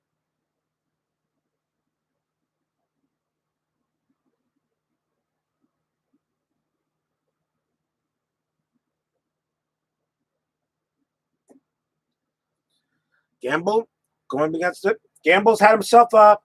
He's 0 for 4. So Gamble's due to get something here. But Ryan on the mound. Ryan is due to bat 4th in the bottom of the 12th inning. So we'll see what happens with him. So here's Gamble. Here's the pitch. It's a 7. This is tough. It's a 96, and that's a fly ball to right field. And it will be Shamsky putting it away for 1 out. Gamble is out. We'll see a pinch hitter, as that will be it for Aguirre, who pitches the 1 inning real quick. Now let's see. You're going up against a right-hander. 252. And they're going to bring in, and they are going to bring in Ernie Banks. Sometimes the left-right splits don't always mean everything. Banks actually hits righties and lefties pretty good anyway, and I think Banks is who you would bring in this situation. So here comes Ernie Banks to pinch hit for Aguirre. And I'm going to check my stats yesterday, but yesterday it was Ernie Banks who hit a grand salami yesterday off of Kuzman in that 10-4 win last night. But here's Ernie Banks coming up with 1 out in the top of the 12th inning. Ernie Banks says, let's play 2. Right now, I think he's saying, hey, let me hit 1. Here's the pitch. It's a 3. It's a patient. It's a patient 72, and it's a fly ball deep to center field. Going back for it is AG, and he's got it. 2 outs.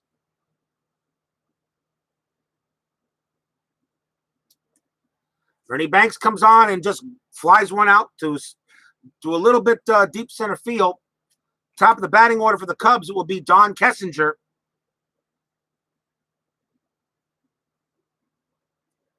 Running out a score sheet here, but that's okay.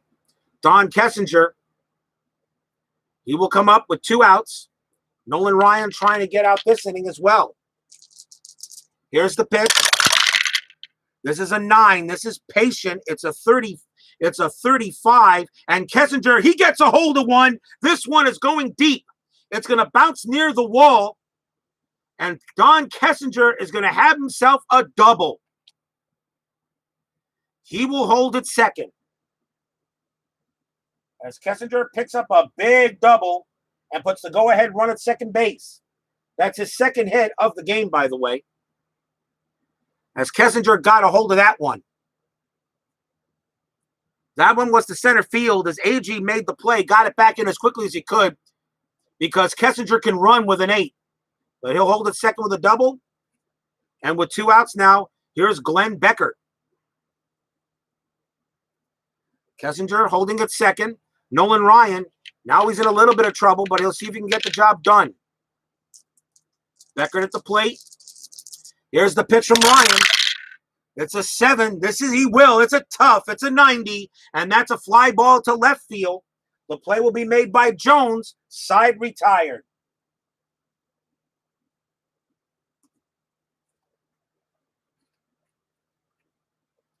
So a 2-out double by Kessinger, and the Cubs cannot capitalize on it. Bottom half of inning number 12. Still, Cubs 2, Mets 2. Bottom half of the 12th inning, it will be Ed Kranepool leading off for the Mets. Cubs need a pinch, and it's going to be left-right switch. So let's see here. Kranepool is 086 against the lefties. Grody and Harrelson, they're going to bring in a left-hander. So let's see what the Cubs bring in.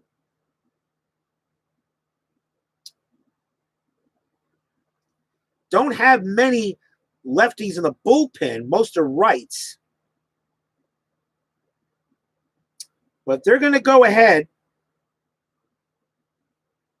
and they're going to bring in Rich Nye.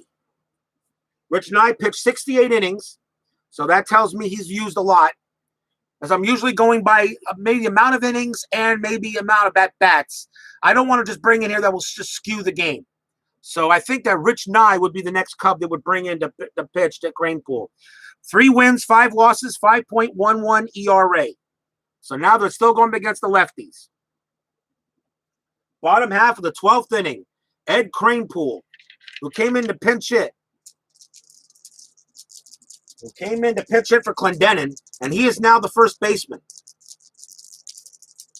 He's got absolutely no range, but hopefully he can do the job. Here's the pitch off of Rich Nye. It's an 8. This is ballpark 48. That's going to be in play. Kranepool will get a roll on in play. It's a 13. And he just missed it. It's a popped up behind the plate. And it's going to be Hundley making the catch. 1 out. Ed Kranepool pops up behind the plate, and the catcher makes the play. 1 out. Here's Jerry Grody. So far, the hero of the game for the Mets. A tying home run and a double that he hit today. Fans here at Shea waiting for something good to happen. Rich Nye. Here's the pitch from Nye. It's an 8. This is also ballpark. This is 33 against the right. Oh, it just missed the wheelhouse. This is going to be in play. The roll is a 53 in play on Jerry Grody, and that is going to be a grounder to third. The throw will go to first for the second out. So 2 men out for Bud Harrelson.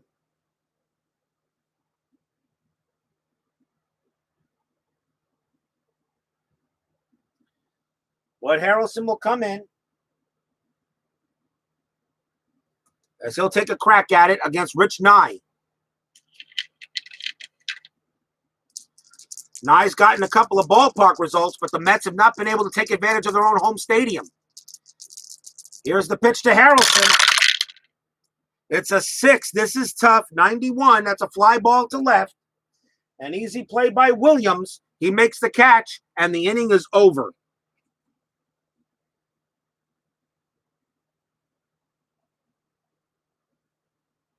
Nothing for the Mets.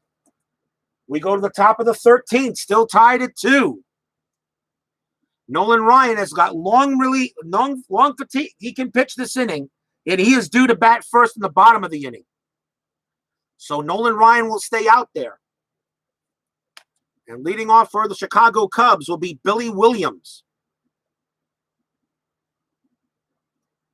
Williams is pretty much 0 for 4 with a walk. So here's Ryan. Trying to get it down to the bottom of the 13th. And, of course, we drop a die. And, of course, we got to grab it down here. Someplace. Stretch. Stretch. Okay.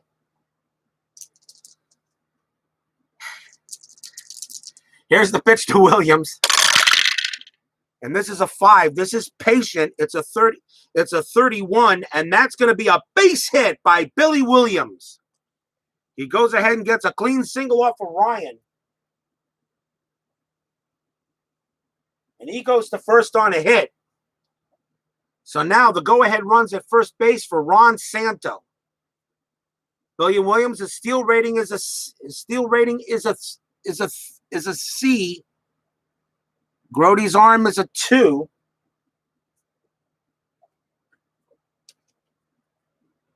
So it'll be C2, it's fair.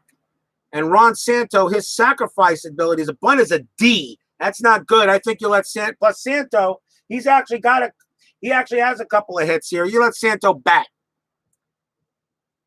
So Bill, they're not going to do a steal or a hit and run. They're going to let Santo bat.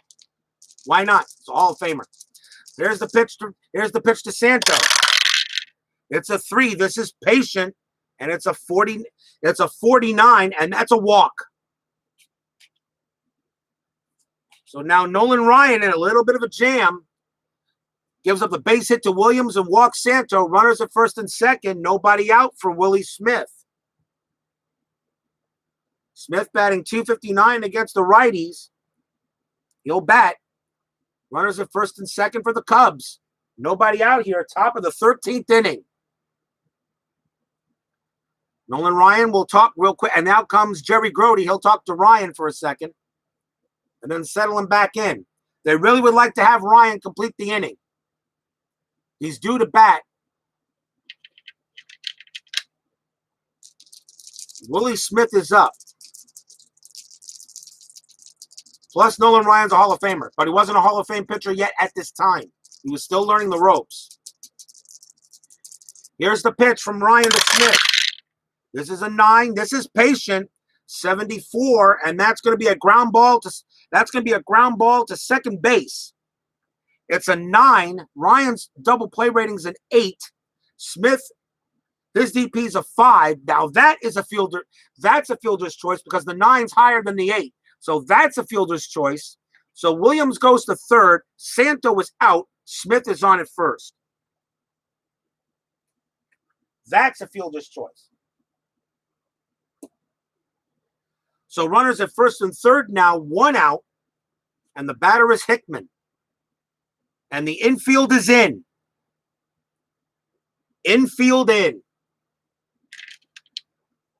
So that means on a ground ball report, and I'll get the infield in chart ready, just in case. An infield in.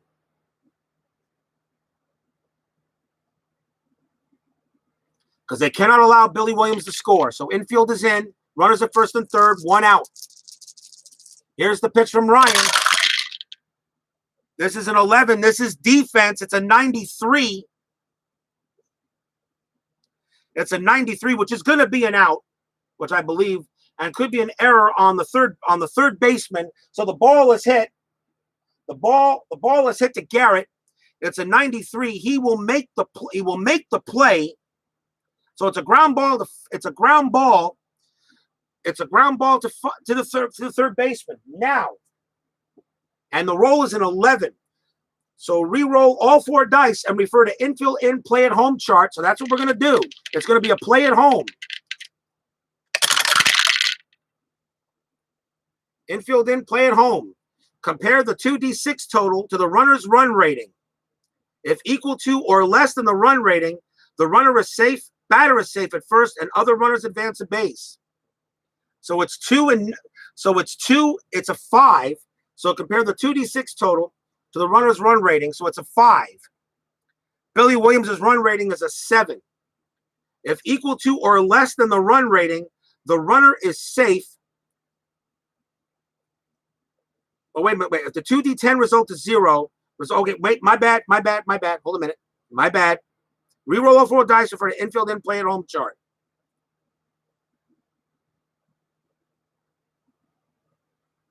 Resolve play using chart. If 2D time resolve play using chart. Okay, no. Okay, so 2D6. So equal to or less than the run rating. The runner is safe. Batter is safe at first, and other runners advance a base. Billy Williams, his rating is a 7, and the running is a 5. If equal to or less, the runner is safe, and the Cubs score.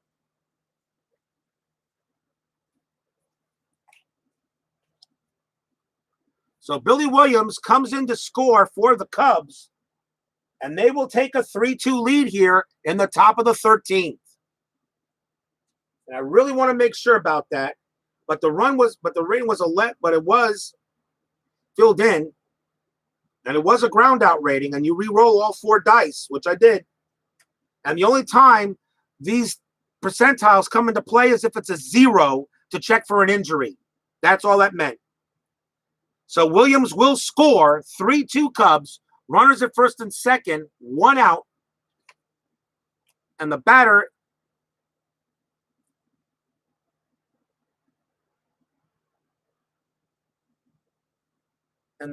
is Randy Hundley. Actually, that was no outs, right? There were no outs on that, right? No, there was 1 out. Okay, 1 out. Randy Hundley is the batter. That's going to be it for Ryan. That's his run that he's allowed to run. So they're going to go to a new batter here. They have to. A new pitcher down 2. So they're going to bring in a new pitcher. And the Mets are going to have to bring in the stopper. And that's going to be Ron Taylor. So Ron Taylor will come on and pitch for the Mets. He's the stopper. But runners at first and second, 1 out.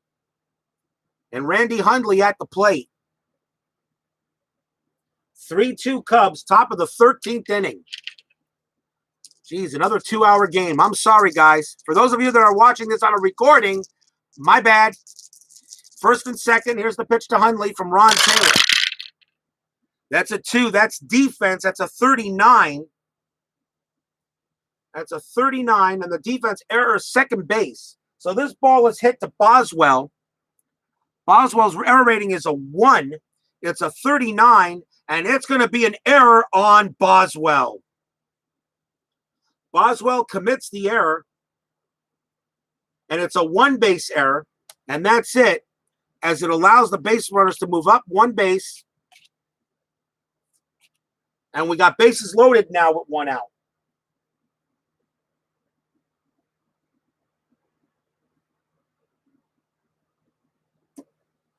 So bases loaded, 1 out. The batter now is Oscar Gamble. Oscar Gamble comes up, bases loaded, and again the infield is in. They cannot allow any more runs to score. Oscar Gamble is the batter. Infield in. Here's the pitch from Taylor. It's a 7. This is in play. It's a 12. It's a 12, and that is just a clean base hit by Oscar Gamble. Base hit single. Opposite field liner hit into left field. Willie Smith will come in. Jim Hickman, runner on second, scores come in. And Hanley will go to third. So 2 runs come in for the Cubs on a base hit by Oscar Gamble. Hundley goes to third. Actually, I think Hundley goes. He goes to first. He advances 1 base. He'll hold at second. 2 more runs come in, and it's now 5-2 Cubs. So for anybody here that's a Mets fan, I'm so sorry. I'm trying, but the dice are not going my way. So runners at first and second with 1 out. And Ron Taylor, of course, I know we allowed the 2 runs there, but one of them is charged. One of them is charged to Ryan. So Ron Taylor, in my opinion, is not fatigued just yet. And it brings up the pitcher, Rich Nye. And with 1 out, I think with a 5-2 lead now, I think he's still pinch hit. So the Cubs will bring in a pinch hitter. They'll go up against Taylor. And the pinch hitter for the Cubs will be Al Spangler. Spangler had 206 at-bats against right-handers, only 204. So Al Spangler will bat for the Cubs. Runners at first and second, still 1 out here on the top of the 13th, but the Cubs got 3 runs so far in the inning. Ron Taylor Couldn't make the play stop. It's 5-2 Cubs. I'm in the top of the 13th inning, ID Jester. It's been that kind of game. Al Spangler is at bat. Here's the pitch from Taylor. And this is a 7. This is in play. It's a 19. And that's going to be a base hit for Spangler. And the hits just keep on coming. That's a single. Opposite field liner into left field. Runner on second scores. Runner on first advances 2 bases. So Hundley comes in. Gamble goes to third. Spangler stays at first. It's now 6-2 Cubs.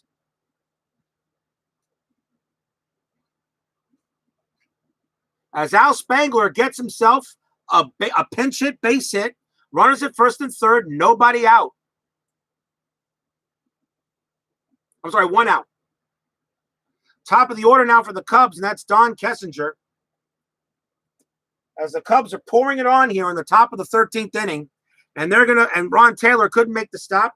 They're gonna make another pitching change, as he's now fatigued. Switch hitter coming up. See, the Mets are going to bring in. They don't have many lefties left.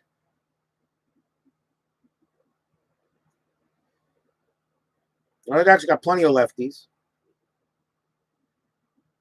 And it looks like coming in to pitch for the Mets. He pitched last night. I don't think Delario pitched last night. I'm not going to use him. They're going to bring in Tug McGraw. They got to do something. Try to end this rally. 4 runs in for the Cubs here in the top of the 13th inning. And the batter is Don Kessinger with 1 out. And Tug McGraw will come up to pitch. 100 innings pitched is good enough for me to put him out there. Yeah, I know, ID Jester. Thanks a lot. You're all heart. Runners at first and third, so 1 out. Now the Mets are just going to play back. Just hope for a double play and get it now, because now it's a 4-run lead. Now putting in the infield in doesn't really mean much. Runners at first and third. Here's the pitch to Kessinger. This is a 7. This is tough. It's a 48. And Kessinger almost fights it off, but that's going to be a ground ball to third. Kessinger's double play rating is a 5. Tug McGraw's his double play rating is a 10. It's a 7, and that's going to be, so it's higher than one, lower than the other. That's a fielder's choice. So Spangler is out at second. Kessinger at first. Gamble scores, and it's now 7-2 Cubs.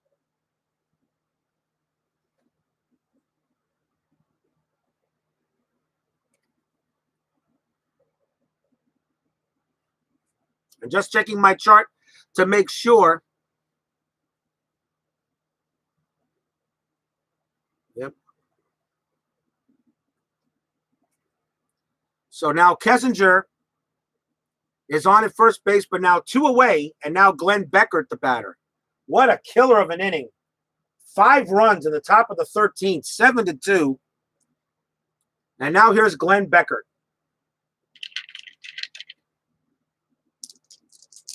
Here's the pitch from McGraw. That's a 10. That's patient. And that's a 42. And Beckert's going to get himself a base hit. That game still goes on. That's a single by Beckert. That's a hard grounder into right field. Runner on first advances 2 bases. Kessinger goes to third. Beckert on first. And the inning will continue. So Tug McGraw. So right now the bullpen is completely blown up here for the Mets. And the batter is Billy Williams. And they batted around. As the Cubs have batted around here in the top of the 13th. Oh, come on, ID Jester. You got a heart. A little itty bitty one, but it is there. Here's Billy Williams. Here's the pitch to Williams. And this is a 7. This is a tough. It's a 70. And that is a ground ball right to shortstop. And yes, it will be Harrelson throwing over to second to get the force. And the inning mercifully comes to an end. Wow. Talk about a killer inning. And Met fans left the building early yesterday, and now they're beginning to leave the building early, even though there is one half inning to go. 5 runs. I ran out of space on my scorecard, so I'm not exactly sure, but maybe about 5 or 6 hits in the inning. We go to the bottom of the 13th. Chicago Cubs 7, New York Mets 2.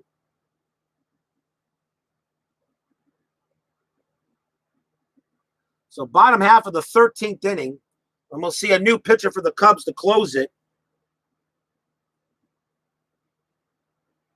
It's not a save situation.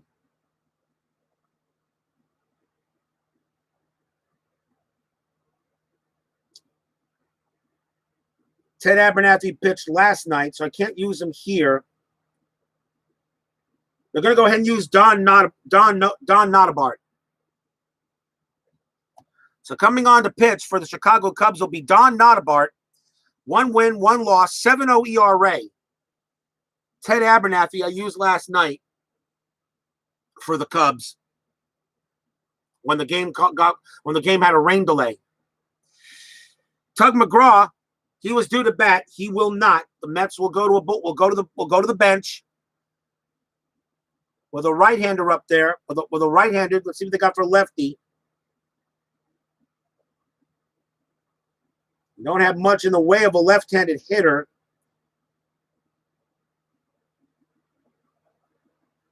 So there's going to have to be a righty in this case. And it looks like it's going to be Ron Swoboda. Ron Swoboda did not start this game, so he will come out and pinch hit for the Mets. So here's Ron Swoboda pinch hitting against Don Notabart for the Cubs, bottom half of the 13th inning. But a 7-2 lead right now looks insurmountable. Maybe the Mets can get themselves some 13th inning magic. Lucky 13. Gotta love it, people. Here's the pitch of Swoboda from Notabart. That is a 7. That's in play, 0-3. And Ron Swoboda, and that's going to be a base hit by Ron Swoboda. He starts the inning off right, and that's going to go clear to the wall. That's going to bounce off the wall. And Swoboda has himself a leadoff double. So a leadoff double by Swoboda as the Mets try to get something going on here in the bottom of the 13th inning. Could the Mets have a rally? Well, we'll see. Here's Tommy Agee. He comes up the bat against Don Notabart. The Cubs can give him a little bit of room. Swoboda on at second. Nobody out here. Bottom of the 13th. 7-2 Cubs. Here's the pitch to Agee. That's a 7. That's in play. That's an 0-4. And that's going to be a base hit. Tommy Agee. That is a 4 off the righty. That's a double by Tommy Agee.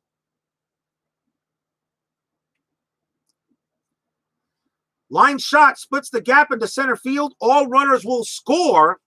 And the Mets get one back really quickly.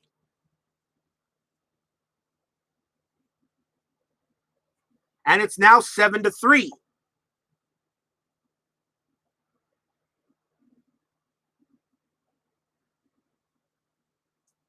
So he gets a double.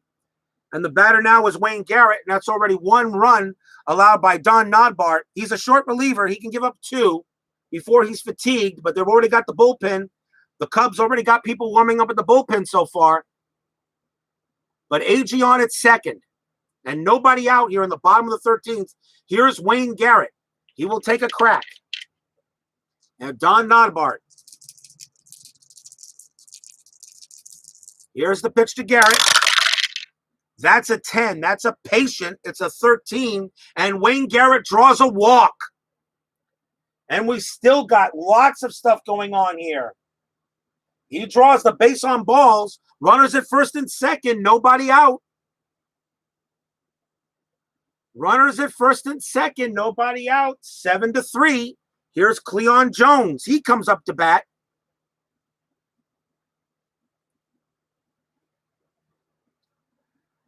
And they're going to call a timeout as Randy Hundley will go talk to Notabart real quick. And that allows me to take a sip of 7-Up. Boy, streaming is a lot of work. I should get paid for this.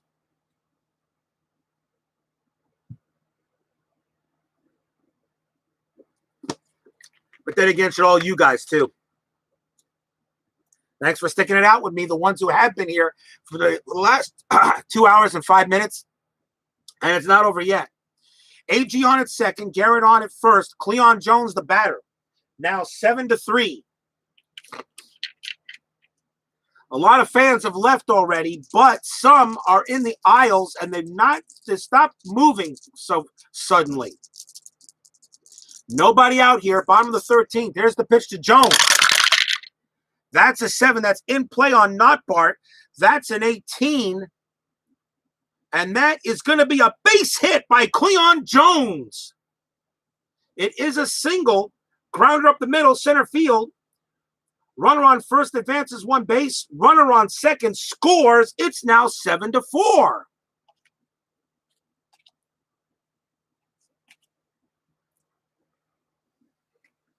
So suddenly 4 straight, 3 hits and a walk. And it's now a 7-4 ball game, and that's going to be it for Not Bart. So apparently, Don Not Bart couldn't do the job just to get a quick inning.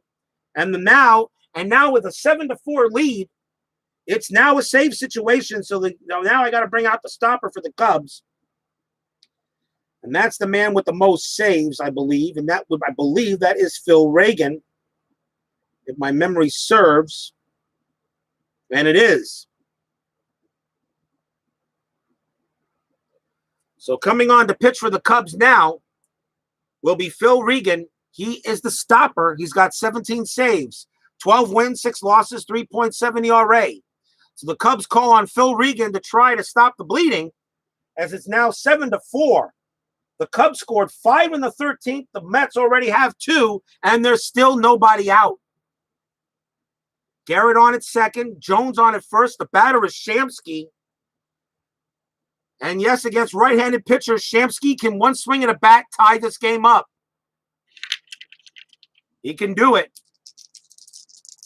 Fans here now stopped heading towards the exits. They suddenly turned around and are now back in the aisles, in the seats. They said, wait a minute here. This game might not be over so fast. You got the tying run at the plate. Here's Shamsky. Here's the pitch from Regan.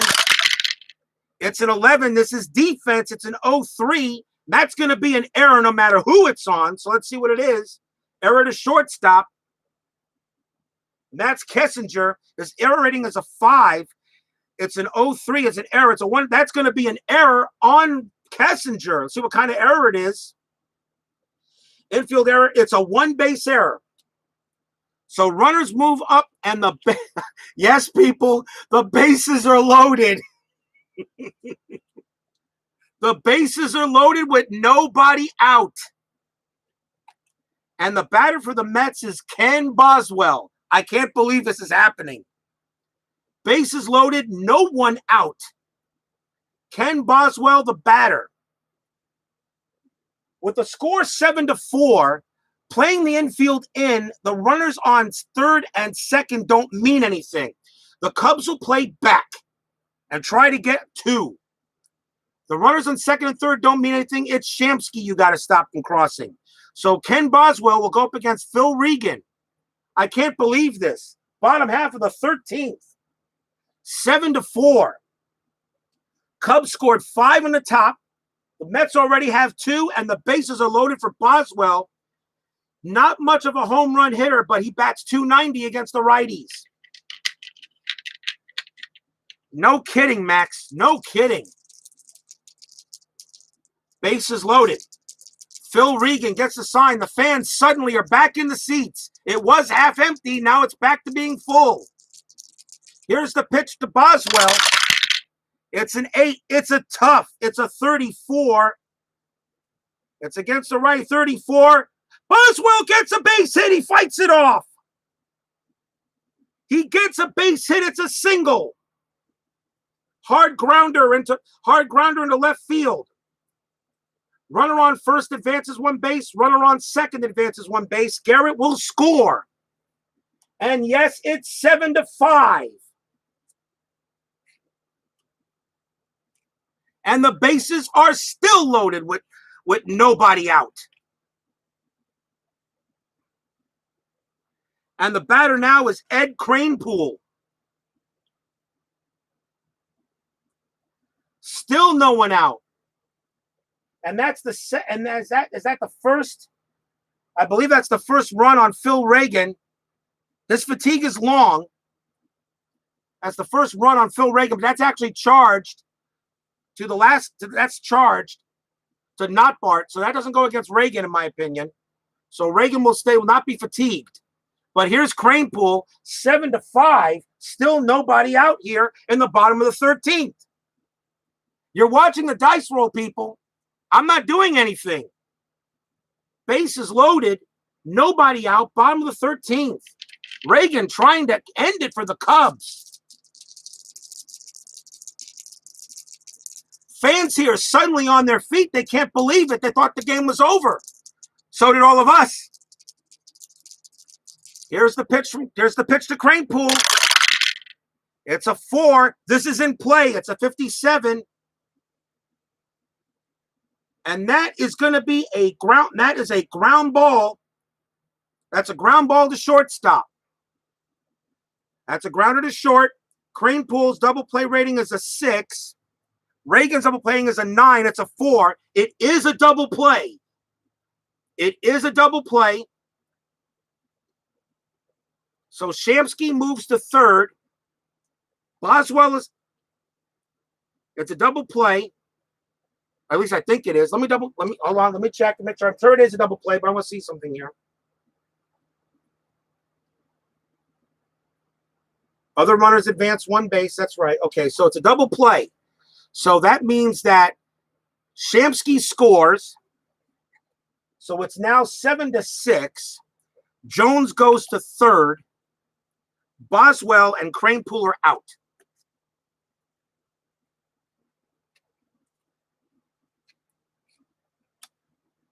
But there are now 2 outs. And now it's 7-6. Jones, the tying run is at third base. And the batter is Jerry Grody, who's pretty much had the best game of all the Mets today, a double and a home run. He bats .260. Question is, do you intentionally walk him? I don't think you put the go-ahead run on. I don't think Cleon Jones is the tying run. I don't think you put the go-ahead run on first base. I don't think you do that. I don't think you put the go-ahead run on base. Because the next batter is Bud Harrelson, and a good double could probably bring them both in. I think you pitch to Grody. Cleon Jones is on at third. It's 2 outs. Infield in is not necessary. They'll play back. Phil Regan is still the pitcher. That's a second run allowed, but that was also charged to not Bart. So now here's the pitch to Grody. 7-6, 2 outs, bottom of the 13th. I'm almost afraid to throw these dice, people. Grody on it. Grody at the plate. Phil Regan trying to close it. Jones, a tying run. Grody with a home run. He could go ahead and win it. Here's the windup. The pitch. It's a 7. It's in play. It's a 10 against right-handers. It's a base hit. We're tied. Jerry Grody smacks it into center field. It's a base hit. Cleon Jones will score. The Mets have tied this game in the bottom of the 13th with 5 runs of their own. Unbelievable. I can't believe it. As they said when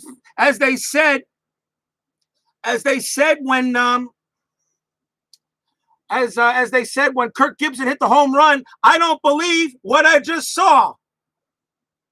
Jerry Grody gets a big base hit and ties the game at 7. And that's going to be it for Phil Regan. He could not do it. And he wasn't fatigued yet, but now he is, so I'll take him out. And the winning run is at first base and Bud Harrelson, the batter. Are you kidding me?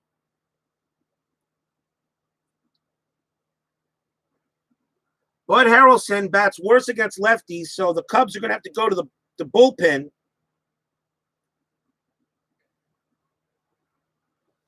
So let's see who the Cubs bring in.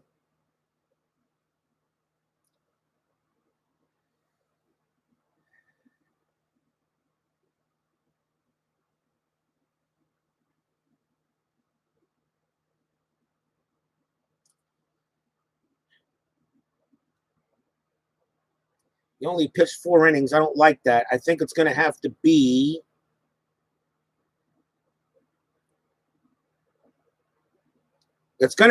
Dick Selma. He's more of a starter, but out of 36 games he started 25. So Dick Selma is going to come in and pitch for the Cubs. Dick Selma will pitch for the Cubs.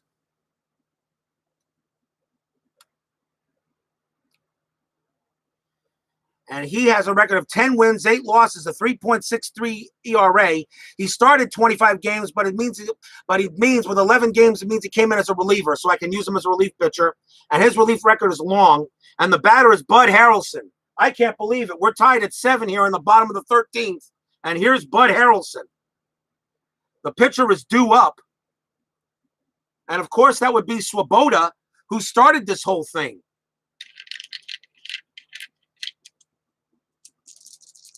Bud Harrelson at the plate.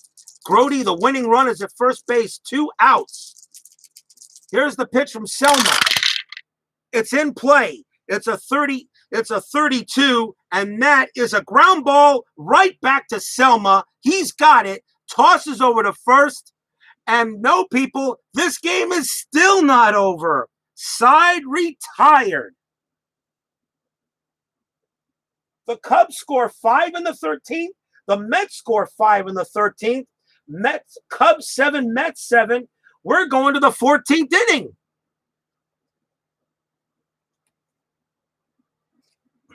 And I'm running out of players. And I'm going to shuffle. I got to shuffle the deck.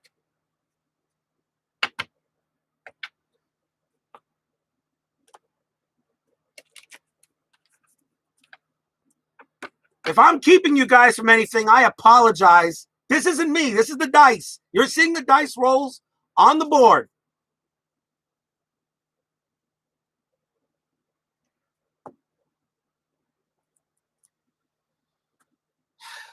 Now I got to bring. I thought I wasn't going to have to bring a pitcher in for the Mets. Now I do. See, right, left, right. So let's see who the Mets can bring in pitcher.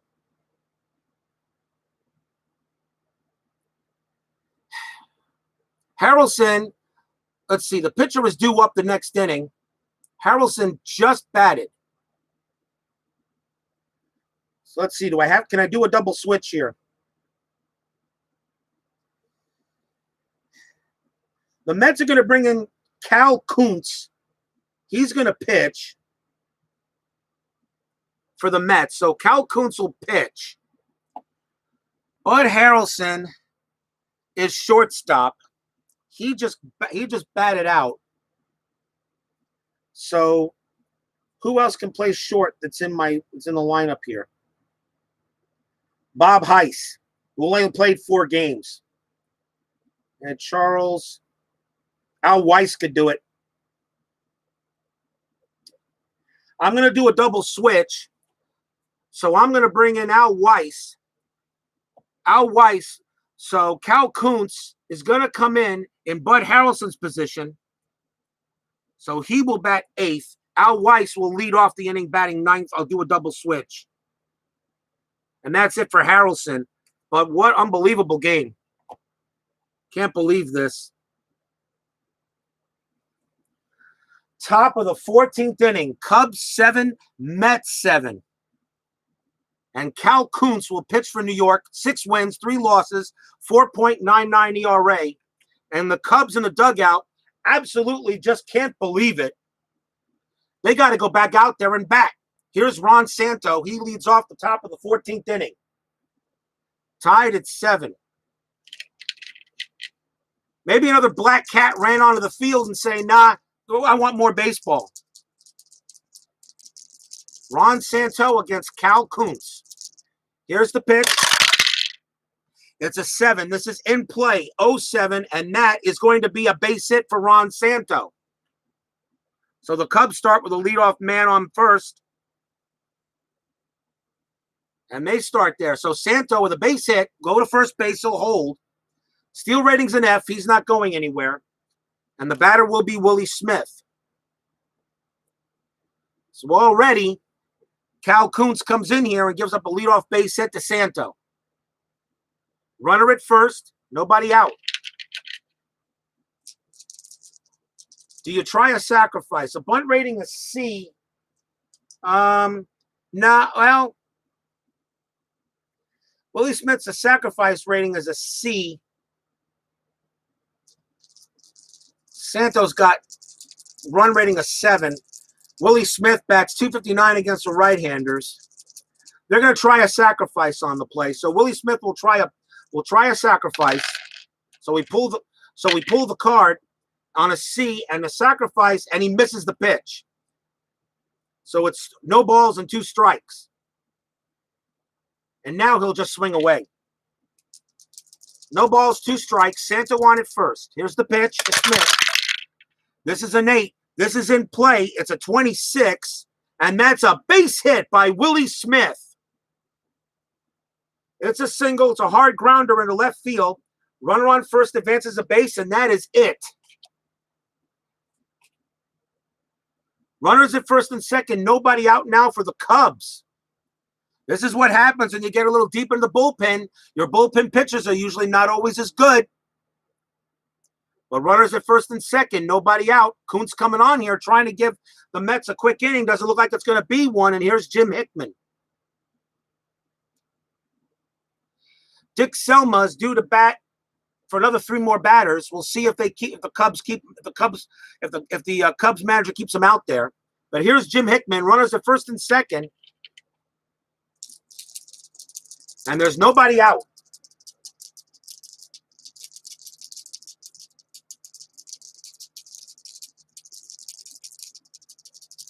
Here's the pitch. It's an 8. This is in play. It's a 30. It's a 32, and this one is a popped up in the infield. Calling for it is Boswell. He'll make the play. Infield fly rule, 1 out.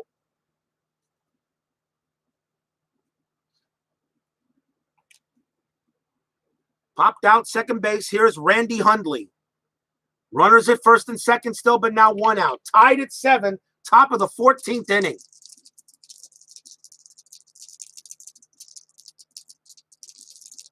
Santo on at second. Smith at first. Hundley at the plate. Pitch from Kuntz. It's a 9. This is ballpark. It's a 14. This is in the wheelhouse. So Hundley will get a chance to roll on the wheelhouse. Here's the pitch. We're on the wheelhouse. It's a 99, and it's a long fly ball to left field. Going back is Jones. Going back, and he makes the catch. 2 outs. It was a 99. 2 men down.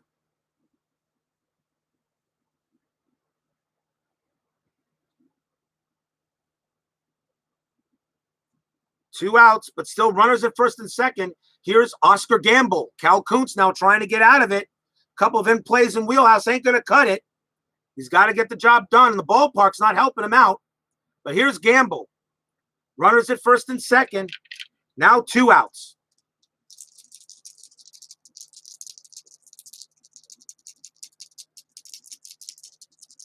Here's the pitch. This is an 8. This is in play. It's a 48, and that is a ground ball to shortstop. And Al Weiss is going to get a chance. He'll throw to second covering, and the inning is over. Cal Kuntz gets out of the jam. Side retired.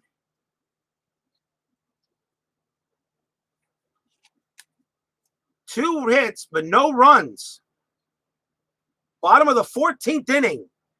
Cubs 7, Mets 7. Dick Selma will still pitch for the Cubs. Here in the bottom half of the 14th inning, he's due to bat first in the 15th if it gets that far. Leading off for the Mets will be Al Weiss. Against right-handers, he bats .211. Bottom half of the 14th inning, Fans here are beginning to bring out some sleeping bags. This game might not end until this game might not end until Christmas. Dick Selma gets the call. He gets the call from Hundley. Al Weiss at the plate. Here's the windup and the pitch. It's a 5. It's a tough. It's an 0-7, and that's a strikeout. So 1 out for Weiss, 1 out for Selma and the Cubs. And here's Tommy Agee, who hit a double his last time up. I've no longer started scoring. I got no room on the scorecard. So let's just play ball. Tommy Agee at bat. I'm keeping track of who's leading off. Don't worry. My stance here helped me out. Tommy Agee at bat. 1 out now. Selma at the plate. Selma at the plate. Selma on the mound.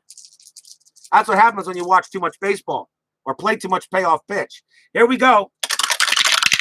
It's an 11. This is defense. It's a 42. And there could be an error. And the ball is hit to second. This ball is hit to Beckert at second base. His defense rating, his E is a 2. It's a 40. It's a 42. And that's going to be an error on Glenn Beckert at second base.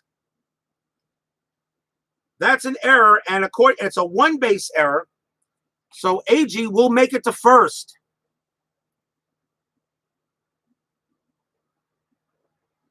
Agee on at first base, and still 1 out as Glenn Beckert commits a huge error at second base.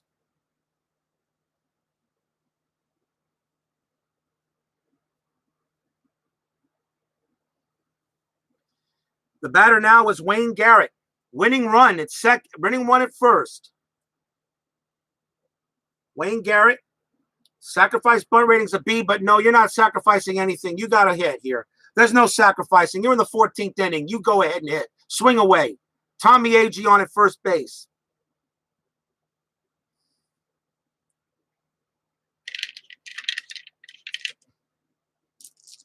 Agee on at first. Garrett at the plate. Dick Selma pitching for the Cubs. Here's the pitch. It's a 5. It's a tough. It's a 39. And Garrett goes down on strikes. 2 outs. 2 outs. And now the batter is Art Shamsky. Agee on at first. 2 outs now. Bottom of the 14th. Still tied at 7. Selma gets the call. Thanks for sticking with me, people. I can't believe this. Here's the pitch to Shamsky. It's an 8. It's a tough. It's a 37. And Shamsky, he fights it off. It's a base hit. Shamsky fights it off. It's a single line drive into center field. The runner on first advances 1 base. Agee will hold at second. Shamsky fights it off. That's a 37, and his first base and his hit is 27-41 on tough. Shamsky gets it there. Runners at first and second, 2 outs now. And the batter is Cleon Jones.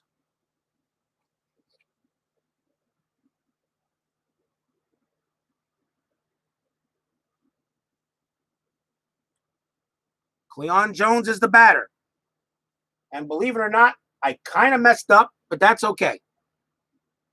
Because Jones should have batted before Shamsky. But that's okay, it doesn't matter. Because Jones still would have gotten the base hit because it was a 37 and Jones was a 38 as a 38. So Cleon Jones still would have gotten the base hit. So you know what we'll do? We'll switch. Shamsky will come back. Jones will take first as I fix it. Because Cleon Jones, the roll's a 37 and his first base is 8-38 on a 37-53 on a tough. For Shamsky, and he got it. And Jones with a 37-53 still would have gotten a base hit. It wouldn't have mattered. So I get lucky. So Art Shamsky will come back to the plate again. So I'll give that base hit to Cleon Jones. So Shamsky will get another try. Runners at first and second, though. 2 outs. Bottom of the 14th.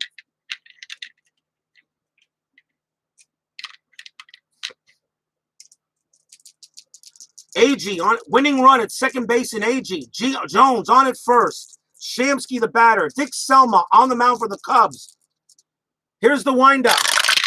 There's the pitch. It's in play. 33. It's in play. And that is going to be a ground ball right back to Selma. He will throw to first.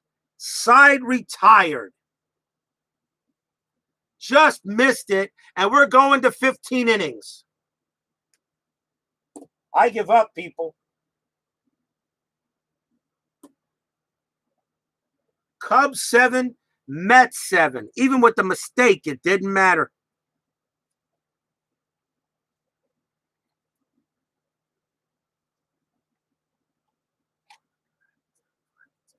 The girl on the side of the Florida road.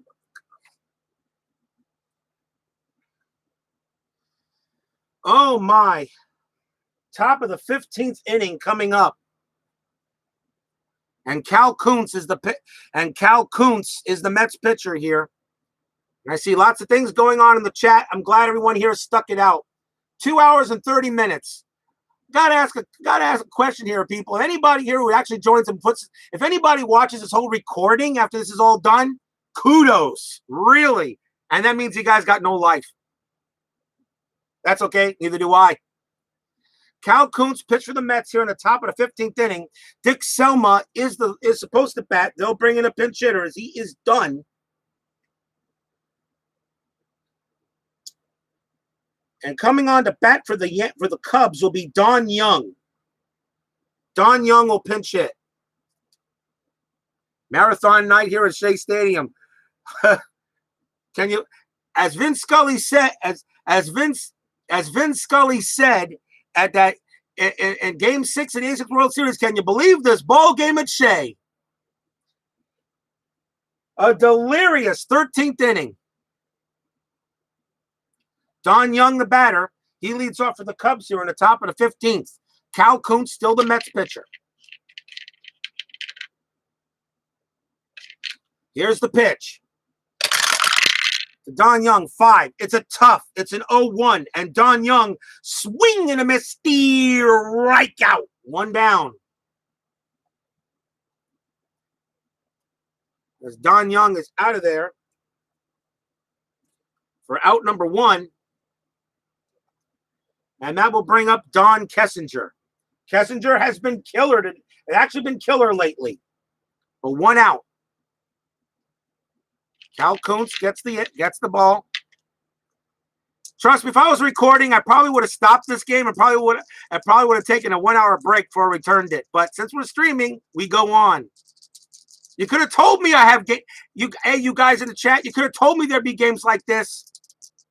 Here's Kessinger. Here's the pitch. It's a 7. This is in play. It's a 19. And Kessinger is going to get himself another base hit. Kessinger will hold it first on a single.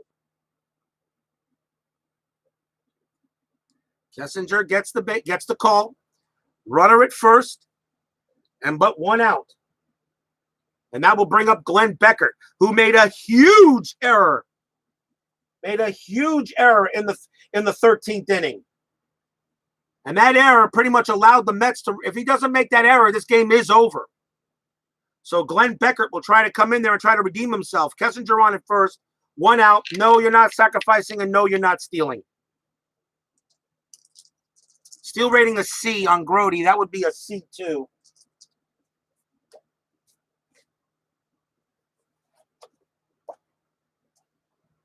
These charts. You see, too, that's a fair, and he's not going to go.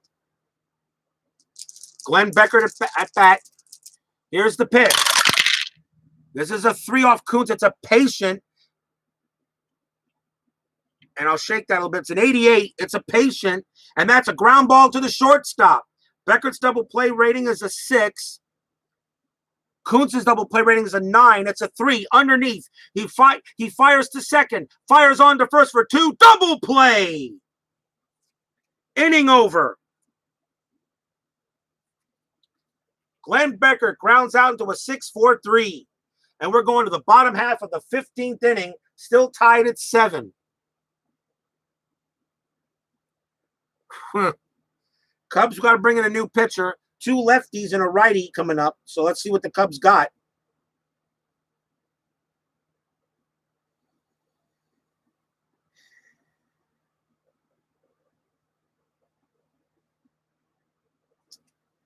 running out here. And I'll be honest, I've not been keeping track of the. I've not really been keeping track of the rosters. So if I go above 25, don't beat me up for it.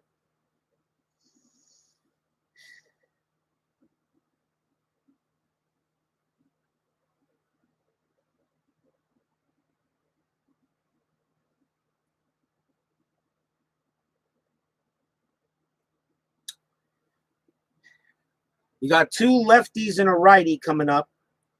And as much as I really don't think the Cub, he only had 2 games. I can't go with him. I really can't. I don't feel right about it. The Cubs are going to have to bring him in. Well, maybe not. They're going to go ahead and bring in Ken Johnson. Johnson hasn't pitched yet. So the Cubs will bring in Ken Johnson. 9 games. He pitched 19 innings, 1 and 2 with a 2.84 ERA. Ken Johnson will pitch for the Cubs. And he is a long reliever. And Billy Williams is due up in the top of the 16th. So he could go about 2 innings easy. So Ken Johnson will bat. And leading off for the Mets here in the bottom half of the 15th inning will be Ken Boswell. So Ken Johnson comes up to pitch to Boswell. Here's the pitch from Johnson. This is a 12. It's a tough. It's a 20. It's a 24, and that's a strikeout on Boswell. 1 out. And that will bring up Ed Kranepool. Kranepool coming up. 1 down for Ken Johnson and the Cubs. Here's the pitch to Kranepool. This is a 3. It's in play. It's a 69, and that's a fly ball to center field. And it will be Gamble making the play, 2 outs. And now here's Jerry Grody, which every Met fan here who tried to leave turned around and came back, and they can't believe they're still at this state. They still can't believe they're at Shea Stadium. Here's Grody.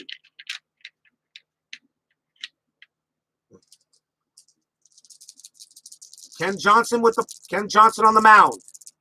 Here's the pitch. It's a 7. This is tough. 31. And it's a strikeout. And we'll have the 16th inning coming up as the Mets go down 1-2-3. Top of the 16th. Cubs 7, Mets 7. And I'll be honest, people, I played a lot of baseball games on MLB The Show, Action PC Baseball, even Stratomatic back in the day. Even played Pursue the Pennant years ago in Status Pro Baseball. I have never, ever had a game go 16 innings. Never. Never. So this is a first for me. Cal Kuntz is due to bat in the bottom of the 16th inning, so he will go out for 1 more inning, and Billy Williams leads off for the Cubs here in the top of the 16th.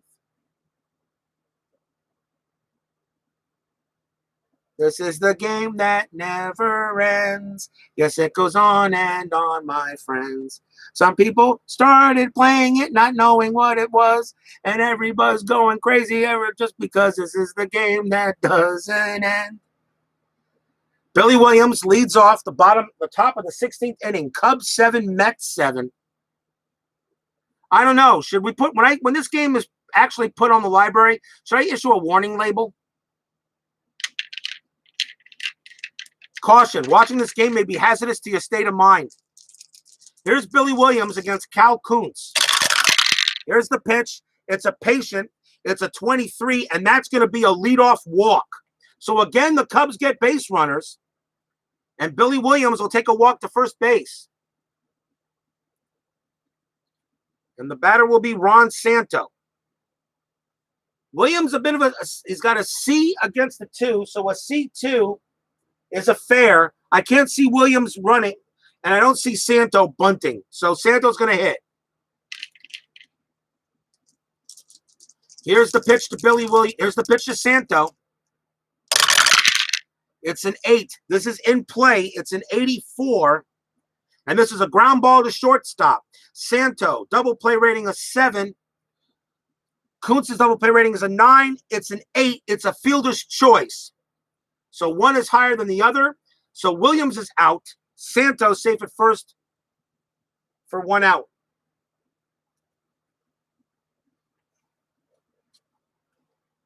And the batter is Willie Smith. And Smith has really not done anything. I wonder if the Cubs are bringing up. Well, he's right against lefty. Now, Smith, you bat. You let him bat. Yeah. Hey, it wasn't that bad.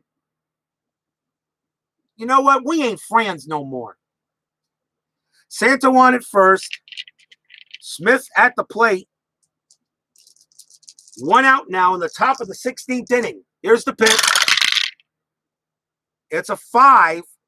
And this is a tough. It's an 0-3. And that is a strikeout. A big strikeout by Kuntz. 2 down. And now the batter is Jim Hickman. Santos still on it first. But now 2 away. That's Cal Kuntz trying to get through his 3rd inning of work before he takes the bat in the bottom of the 16th. Hickman the batter.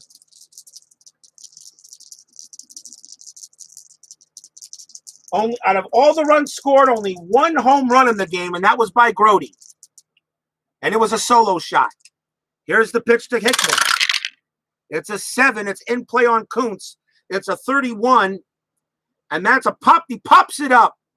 He pops it up in the infield. Boswell's going to call for it and make the catch. And that ends the inning. So Cal Kuntz does his job for 3 innings.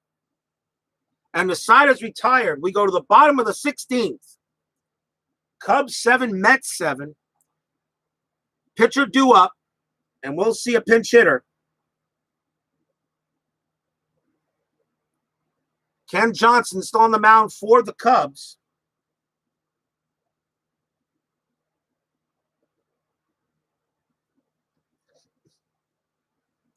And the Mets are going to bring in Ed Charles. Charles will bat. He'll come in and pitch in. Bottom half of inning 16, 7-7. Ed Charles the batter. Ken Johnson on the mound for the Cubs. Charles doesn't have much pop, although he could get one, but not much. Here's the pitch from Johnson. It's a 4. This is ballpark. It's an 0-4. It's in Charles's wheelhouse. It's in his wheelhouse. We'll roll. It's a 38, and that's going to be a base hit for Ed Charles. It's a pinch hit.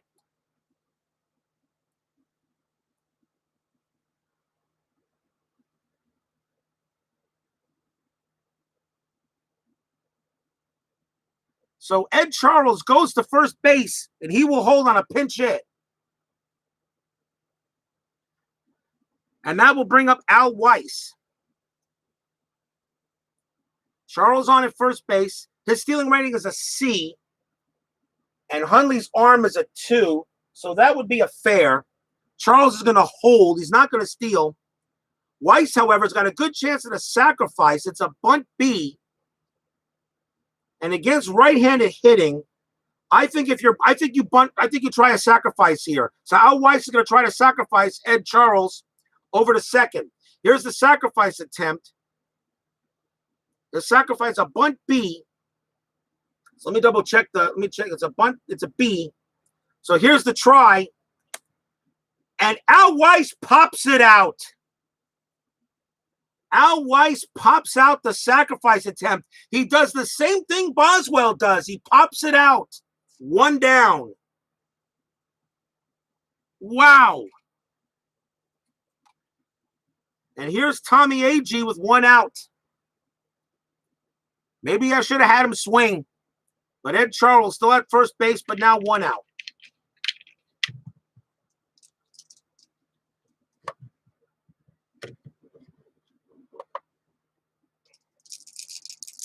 It's gotten so bad, my dice tower's falling apart. Tommy Agee on it first. I'm sorry, Charles on it first. Agee at the plate. Here's the pitch from Johnson. That's a 6. It's a patient. It's a 50. It's a 52. And Agee is plunked. He's hit by the pitch. Johnson hits Agee. And that puts the winning run in scoring position as runners at first and second for Wayne Garrett.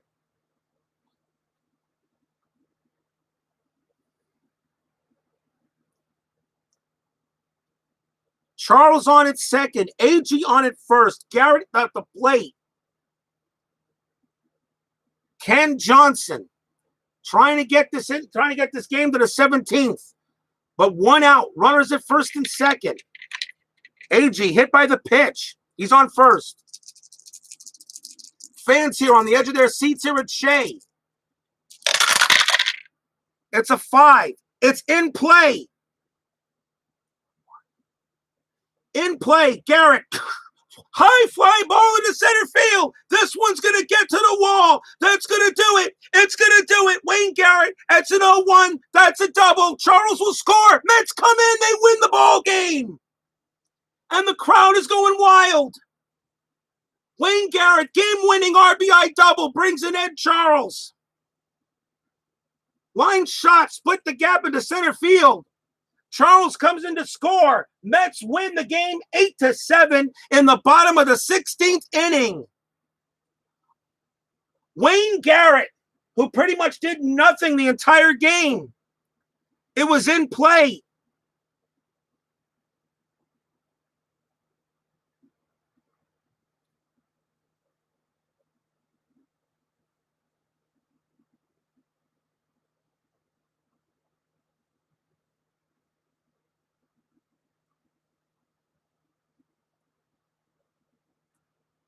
It's in play. And it's in there.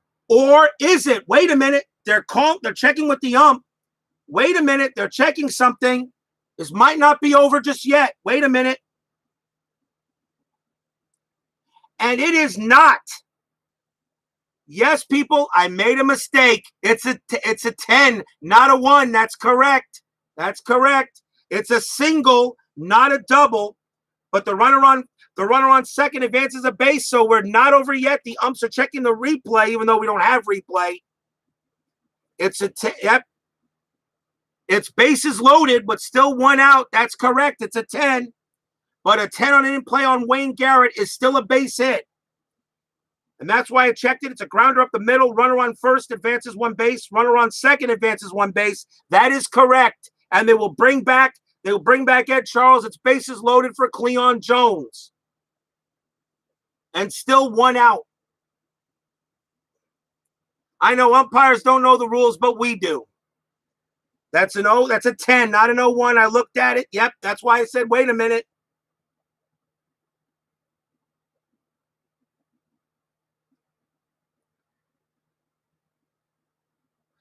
There's only 1 out. There's only 1 out on the field. There's only 1 out. So bases loaded for Cleon Jones. So Ken Johnson gets another chance. The infield is in, obviously. We're not done yet.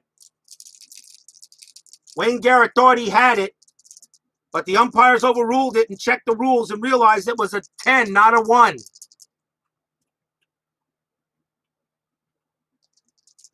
I already did flip the card for player advance. I already did. I did that when I checked it. That's why I said ground up the middle, center field. I already checked it. I already checked. I already did. This card here was flipped when I wanted to find out how kind of a hit was hit. And it was a ground up the middle to center field. I did. Yes, I know, ID Jester. You're right. And it does say 1 base. And unfortunately, it's backwards for some reason, but whatever. So, Cleon Jones will still get a chance, but only 1 out. But the infield is in for the Cubs. Here's the pitch. It's a 4. This is ballpark 52. It's gonna be in play. So Jones will get a chance. Let's see if we do it right this time.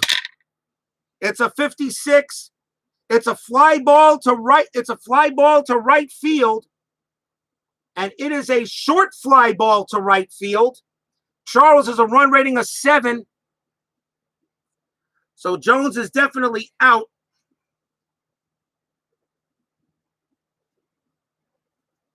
Outfielder catches short fly ball. If game is tied or within one run, run on third base may attempt to score with additional -2 adjustment to his run rating.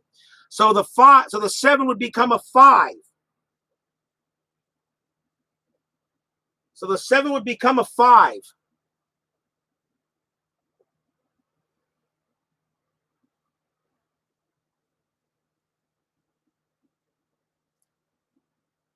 May attempt to score with additional -2 adjustment, so it'll be a 5. So you roll a 1d6. If it's under the, I know. You're saying send them. I know, and we're going to. So Ed Charles is going to run, so it'll be a 7. So he needs a 5 or less on a 1d6, correct?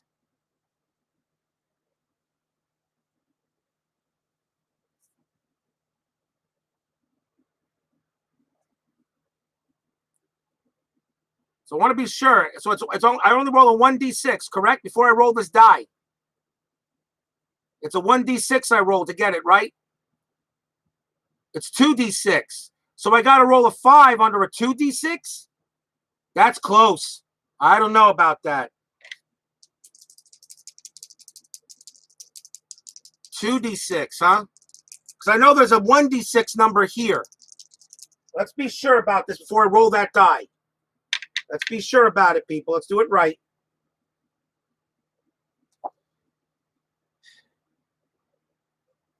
Short fly ball. If game is tied or within one run, runner on third base may attempt to score with additional -2 adjustment to his run rating. So I roll a 2d6. So I roll a 2d6, and I got to get under a 5 to score.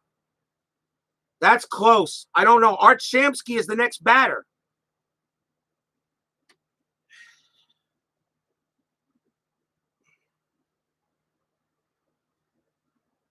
Tell you what, guys, you make it. I'll ask one more time. Do I send them?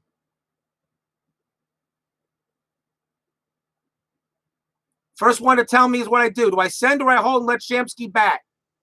2 outs. Okay, we're sending him. Need a 5 or less to score. Ed Charles takes off. Here's the throw to the plate. He's out of there. He's out of there. Nope. Larry Harris said send him, and Charles is out. Side retired. That's why I was wondering. Side retired. Oh, wow. Side retired. We're going to 17 innings. Still tied at 7. Gunned down. And that was Hickman who threw him out.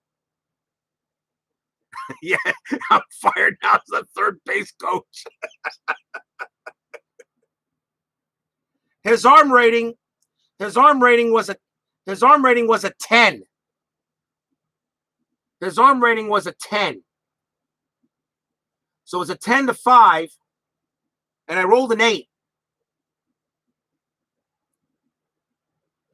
I sometimes don't get that yet because I don't know how much he says about it. Let's just check the rules real quick. Outfielder's arm, 8. Let's go. Doesn't hurt. Each outfield possession has outfield arm ranges from 3 to 10, with 3 being the best and 10 the worst. This arm rating is based on the number of times a base runner advances. The outfielder did not have an assist, did not have as many base runners with a high number of assists. The goal of the arm rating is to accurately replicate how often runners advance when the outfielder fielded the ball, and not to replicate an outfielder assist total in a given season. So the outfielder's rating was a 10. So the outfielder's arm was a 10, and Charles's rating. Hold on. Charles's rating, his arm rating his run rating is a 7, -2 because the short fly ball is a 5.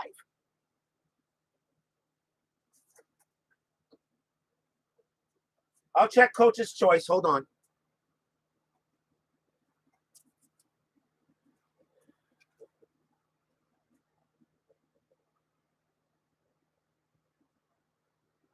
And that ball was hit off of what? That was hit off the ballpark. And that was in play on a flyout. Coach's choice. I'm looking for it.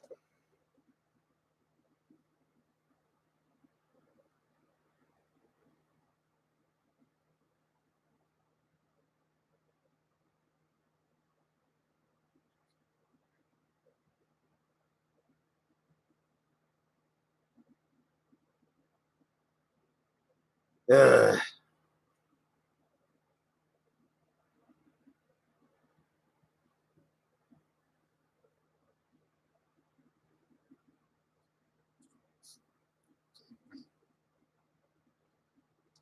Runner advancement. Let's see here. Roll. Okay, runner advancement. Roll 2d6 and compare total of the lead runner's run and fielder's arm ratings. If the total is equal to or less than both, the runner is safe. If the total is greater than both, the runner is out. Other runners advance one base. If the total is greater than one rating and equal or less than the other, then roll 2d10 and refer to the chart below. So I have to roll again. I have to roll again because the 8 is lower than the 10. Because if the total is greater than one rating and equal or less than the other, then roll 2d10, refer to the chart below. So I got to roll the runner advancement coach's choice chart. A 2d10, correct. We'll get this right, people. So Charles is not out yet. 1 to 10 is a drop. 11 to 45 out. 46.55 wild. 56.99 is safe. So we roll a 2d10. Let's see what we get. It's a 16. He's out. He is out. He is out. He was thrown out. He was thrown out on a short fly ball. Jim Hickman made the play because the ball was not hit well enough. Side retired. We did it right. I can't believe this, people. This game was 3 hours long. Sorry to keep you guys waiting. Side retired. But boy, was that fun. Yeah, Larry, you're still fired. You're fired. Sorry, Larry, you're fired. That's okay. We need a bat boy. So get that helmet on.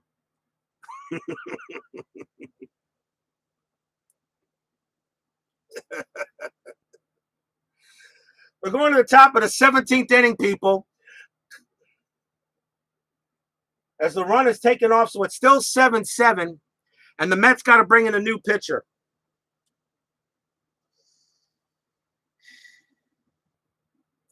And that's going to be Don Cardwell. He's a starter. He started 21 games. But he did come in to pitch but he did come in to pitch in relief. So his 21 game starts, 30 relief. So Don Cardwell is going to come in for the Mets to pitch. Top of the 17th inning, leading off for the Cubs will be Randy Hundley. This is also Ken Johnson's last inning, too, because he's due to bat third. So here's Randy Hundley. The game's still going on.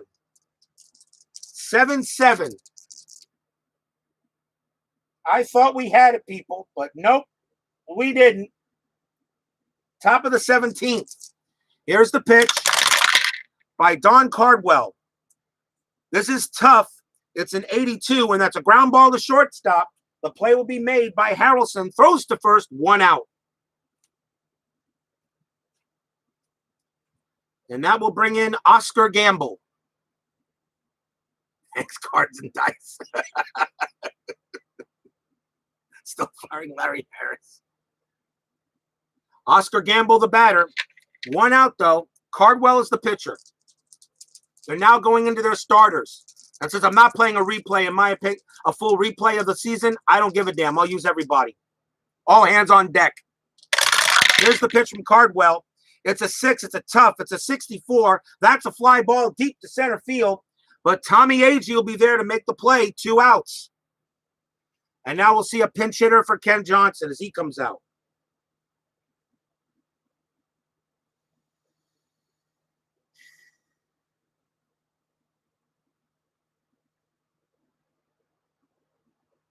Coming on to pitch for the bat for the Chicago Cubs will be Paul Popovich.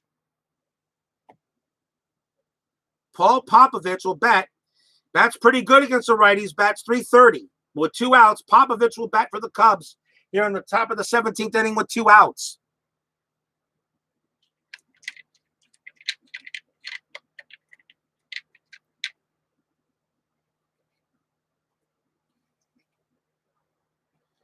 Here's the pitch from Cardwell.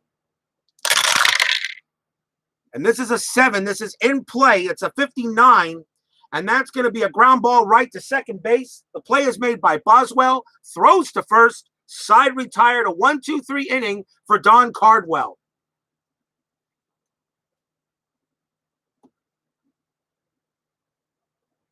Go to the bottom half of the 17th inning. Boy, the Mets were close, weren't they? Bottom of the 17th. The Cubs got to bring in a new pitcher.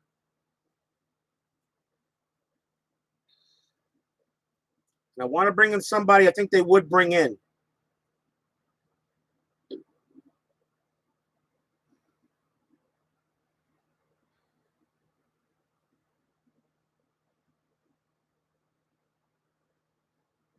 The thing is I don't know how many players I've used. And so that means usually when that case happens, well, you got to bring in starters. I'm not going to go crazy. Let's just bring in a pitcher here for the Cubs.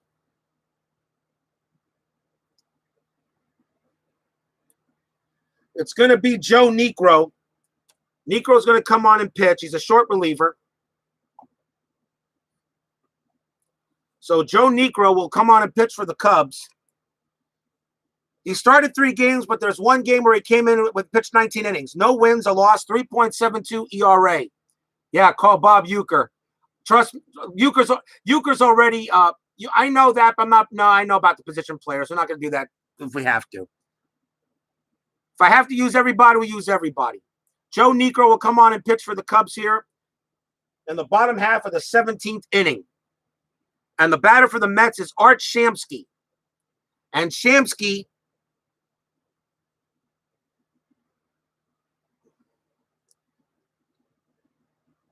Shamsky goes ahead and will take his chance. It's Shamsky, Boswell, and Claypool. So we'll see what happens here. Shamsky, the batter. Joe Niekro on the mound for the Cubs. Next time what I'll do is I'll make sure I set up a 25-man roster so I don't have to worry about this next time. It's okay, I'm still learning. Boy, here's the pitch to Shamsky from Niekro. This is a 7. It's in play, 46. And that is going to be a ground ball to third. An easy play for Santo. He'll throw to first, 1 out. Here's Ken Boswell. He'll bat against Niekro.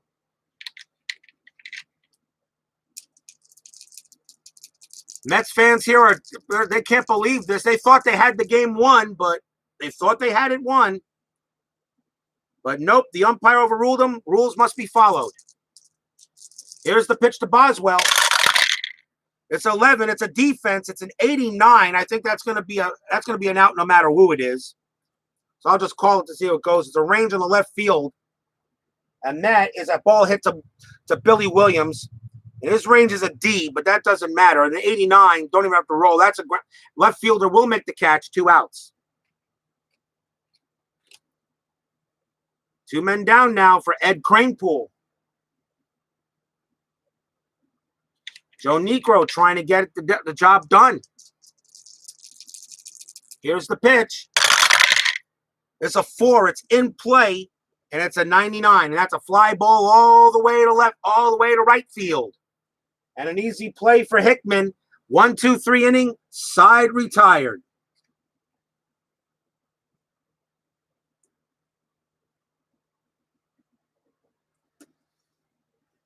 We go to the top of the 18th inning.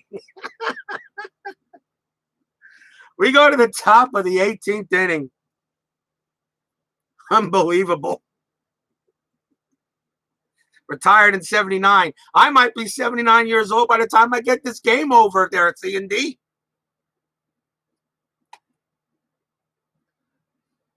Don Cardwell still pitches for this. Don Cardwell will pitch for the Mets. He is due to bat second in the next inning. Here's Kessinger. He leads off for the Cubs. Top of the 18th inning, 7-7. The Cubs scored 1 run in the 4th. The Mets scored 1 run in the bottom of the 4th. Cubs scored 1 run in the 5th. The Mets score 1 run in the 7th. The Cubs score 5 runs in the top of the 13th And the Mets score 5 runs in the bottom of the 13th. I think I must have made somebody mad in the past life. Here's the pitch to Kessinger. It's a 7 off of Cardwell. That's in play. 73, that's a fly ball to center field. AG puts it away, 1 out. And here's Glenn Beckert, who's still trying to make up for that error. If he doesn't make that error, this game is over. He doesn't make that error in that 13th inning, that ball game is done. So here's the pitch to Beckert from Cardwell. It's a 12. It's ballpark, 78. That's going to be in play. Glenn Beckert will roll on the in play. That is 0-8. And that is going to be a base hit for Glenn Beckert. He'll get a single. Beckert will go to first and hold on a base hit off of Cardwell, and the batter now is Billy Williams. Beckert's got a very good chance to steal. He's an A. There's one out, and there is 1 out. Beckert is an A threat, is a stealing rating of A. Grote's arm is a 2. That's an A. That's an A2 on a steal, which is very good. And they're going to send Beckert and try to get him into scoring position. So here's the steal attempt. Very good. Stealing. He is stolen base plus E2. Oh, boy. Stolen base plus E2. The error could be on Jerry Grote. He's a 3. Got to roll. It's a 27. It is. It's an E2. Jerry Grote throws it into center field. Beckert's going to go to third, and the go-ahead run's going to be on third base on a stolen base and an error. Wow.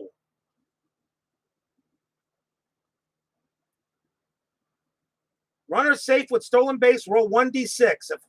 If higher than the catcher's E rating, wild throw into the outfield. Oh, I rolled the wrong dice. My bad. Because E rating is a 3. So roll 1d6 if I look at, so I rolled the wrong die. My bad. Roll again. Because it said here, runner safe with stolen base, roll 1d6. If higher than the catcher's E rating was a 3 while throwing the outfield, runner advances 1 extra base. If result is equal to or less than the catcher's E rating, no error. It's a 6, still over. Still a wild throw in the outfield, didn't matter. So he is safe at third with 1 out, and Williams still at the plate. Infield in for the Mets. No, D6. You're right. Make up your own rules. I know. I got it in. I got it right. I checked. A lot of these things that I'm doing today. So here we go. Infield in. Yep. Glenn Beckert on at third. Billy Williams is the batter. Cardwell trying to get it done. Here's the pitch. It's an 8. This is patient. It's a 60. It's a 60, and this is a fly ball to left field. That's going to be 2 outs. Glenn Beckert's got a run rating of 7. Let's see what kind it is. It's a deep fly ball. Oh, boy. And I believe that scores the run. Deep fly ball. Outfielder makes running catch deep in the outfield. Runner on third base with a run rating of 7 or more scores. He does, and it's a deep fly ball. It's a sacrifice, and the Cubs take an 8-7 lead.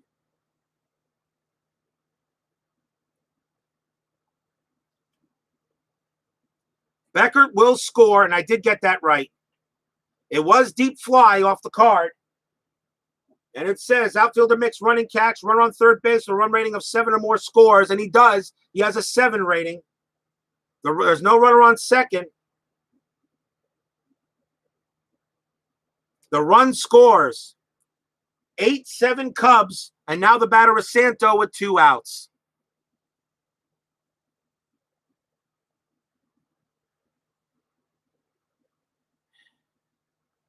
Santo at the plate. 8-7. Here's the pitch to Santo. It's a 4. It's a tough. It's a 43. And Santo's going to fight that one off. That's a base hit off of Cardwell. Santo has gotten 3 hits today off the tough rating. All fighting off pitches from both Seaver and Cardwell. First, that's a base hit for Santo.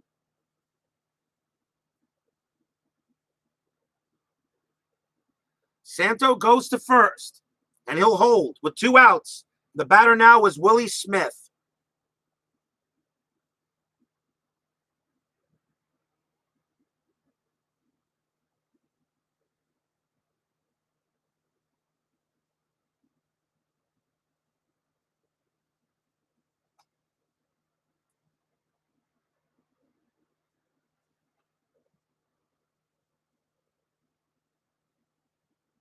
And yes, run on third base may attempt to score using coach's choice chart. Well, let's see something here. Let's just double check something.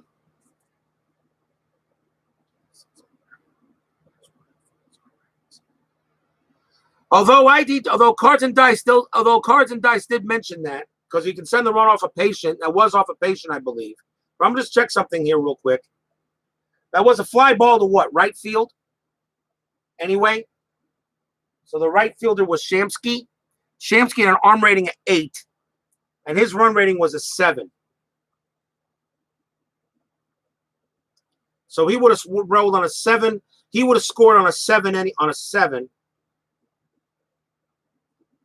Less than both. The runner is safe. So it would have been a 7 or lower. Just for the hell of it. Let me just roll and see what it would have been. He would have scored anyway. But Cards and Dice makes a point. It says here true.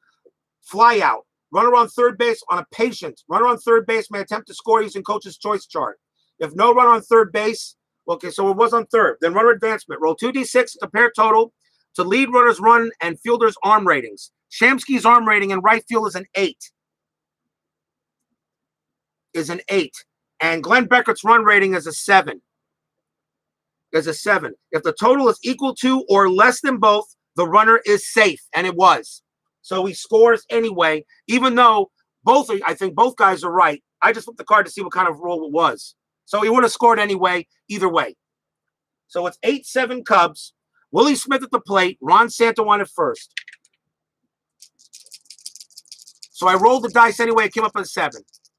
You're correct, Jester, and so are you, Cards and Dice. You both are. Here's the pitch to Smith. It's an 8. This is patient. It's a 62.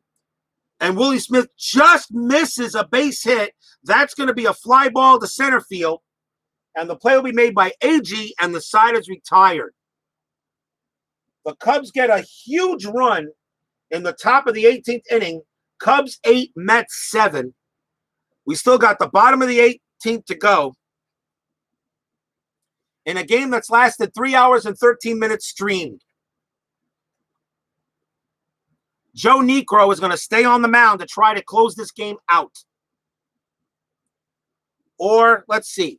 Do they have anybody that has a save besides him? But then again, you never know. You might need him. Joe Niekro is going to stay out there. He has no saves. Well, got to do it real then. Hold on. Ted Abernathy, I can't use. He was out yesterday.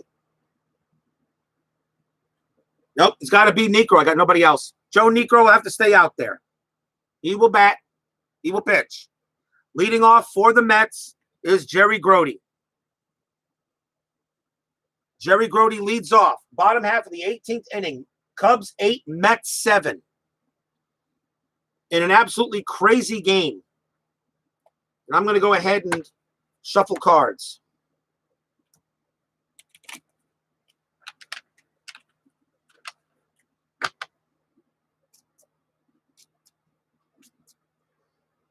And flip.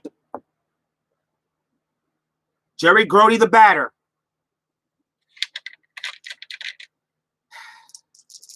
Bottom of the 18th inning. Niekro. Here's the pitch to Grody.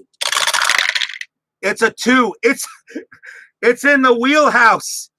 It's a 91, though. It's in play on Grody, though. It's a 91. Here's the pitch to Grody.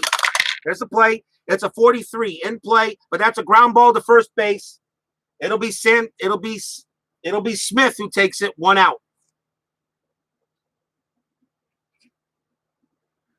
Don Cardwell scheduled to bat. They'll, of course, bring in a pinch hitter.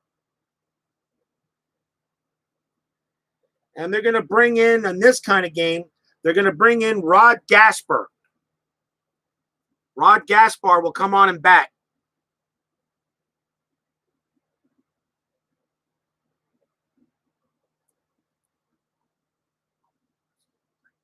The thing was, it was off the ballpark. It was no, it wasn't. No, it was it was a ballpark hit. It was a ballpark, and the ballpark number came up as in play. And then I'm supposed to roll it again off the in play chart for the batter. Correct? That one dice goes ahead and does for both the ballpark. I'm sorry, it was wheelhouse. You're right. It was right. It was wheelhouse. You're right. It was in the wheelhouse. It was not ballpark. That's right. It was in the wheelhouse. That's right. It's in the wheelhouse. 43. Doesn't matter. It's still but you're right. You're right. You're right. You're right. You're right. You're right. You're right. You're right. You're right. Doesn't matter though. He still doesn't get the base. It's a 43. It's still a ground ball to third. That's right. I keep on thinking wheelhouse. I know. You're right. Jeez, what a crazy ass game. Rod Gasper is a batter. And there's 1 out.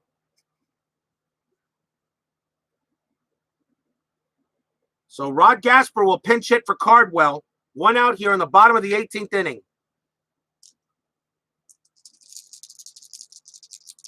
Here's the pitch from Necro. This is an 11. This is defense. It's a 25. It depends. Let's see. Defense, left field. That's Williams. Williams' defense rating is a 3. That's a 25, and he's gonna make a big error out there. Billy Williams makes an error. A couple of drinks, Larry. That's an error on Billy Williams. I'll see what kind it is. And that is a 2-base error. 2 bases. Gasper's gonna wind up at second.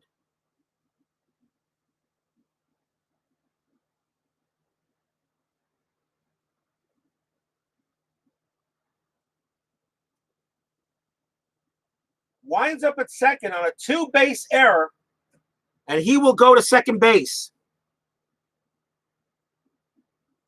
So the tying run, it's a 2-base error. So it's a 2-base error. So Gasper's on at second.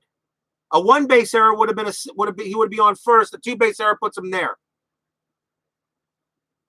So Gasper's on at second base. The tying run is in scoring position because of a huge error, and there's still 1 out. The batter is Al Weiss. He'll come up to bat against Necro. Runner at second. 1 out. 8-7 Cubs. A drink? I don't know. I don't know. I've never taken drugs in my life, but after this game, anything's possible.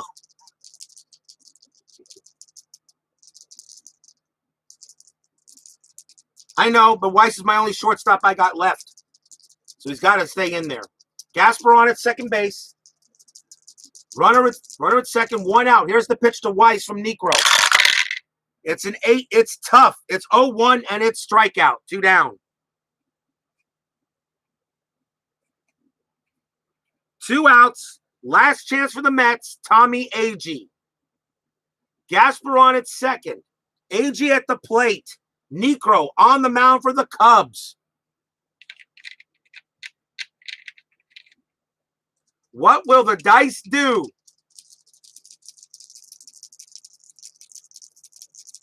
Here's the windup from Necro.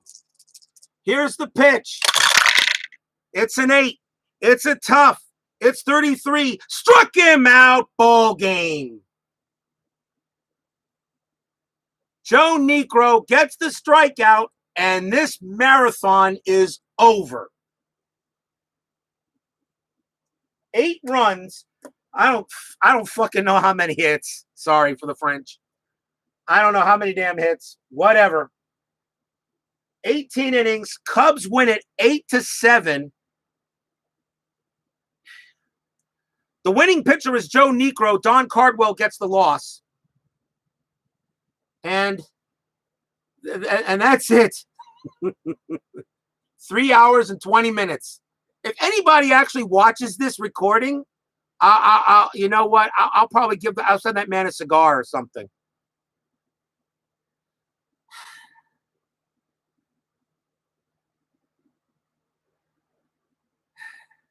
Yeah, Cubs win both games. They won yesterday and they won this one.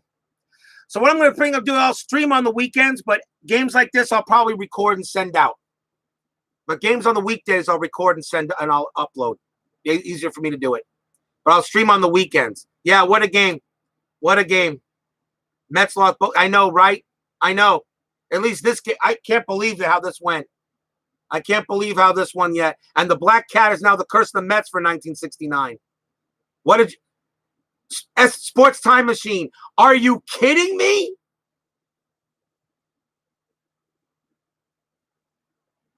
What did you miss? I'm almost ready to tell everybody, don't tell them a darn thing. Tell them to start. As soon as I upload it, tell them to start from 000 and watch it. You missed an 18-inning marathon, guy. So here's how it went. The Cubs and Mets scored 1 run in the 4th inning each. And the Cubs scored 1 run in the 5th to make it 2-1. The Mets scored a run in the bottom of 7th to make it 2-2. It went into extra innings. In the 13th inning, in the top of the 13th, the Cubs scored 5 runs. In the bottom of the 13th inning, the Mets scored 5 runs. Let's recap from the first, hitter by hitter. No. They scored 5 runs each. And then on top of the 18th inning, the Cubs go ahead and get a 1 run. And with a tying run on second base, Tommy Agee strikes out with Rod Gasper on there. One of the reasons why I think this game lasted too long is I used too many pitchers and too many batters. I got to realize I got to set up a 25-man roster before I do it. So I'll know for next time what to do. Should have had emergency pitchers and fatigue pitchers all over the place. It shouldn't have went 18 innings. It really shouldn't have. But then again, that's how the dice went. Anyway, guys, for those of you who stuck this out, thank you very much for joining me. I had a wonderful time. I look forward to doing this next. I'll probably do a game maybe tomorrow night. I haven't decided yet to see what I'll do. If I do, you'll see it. I'll put it on the Facebook page. I'll go the Facebook page, and you'll see you'll see what game I choose to do if I do one for tomorrow. Anyway, guys, have a great night. It was a blast. Final score: Chicago Cubs 8, 69 Cubs 8, 69 Mets 7. Have a good night, everybody, and everyone. The beer is the Corona beer is on me. And yeah, I know I got coronavirus, but the Corona's the only beer I do drink. So Corona's on me. Have a good night, everybody. Take care.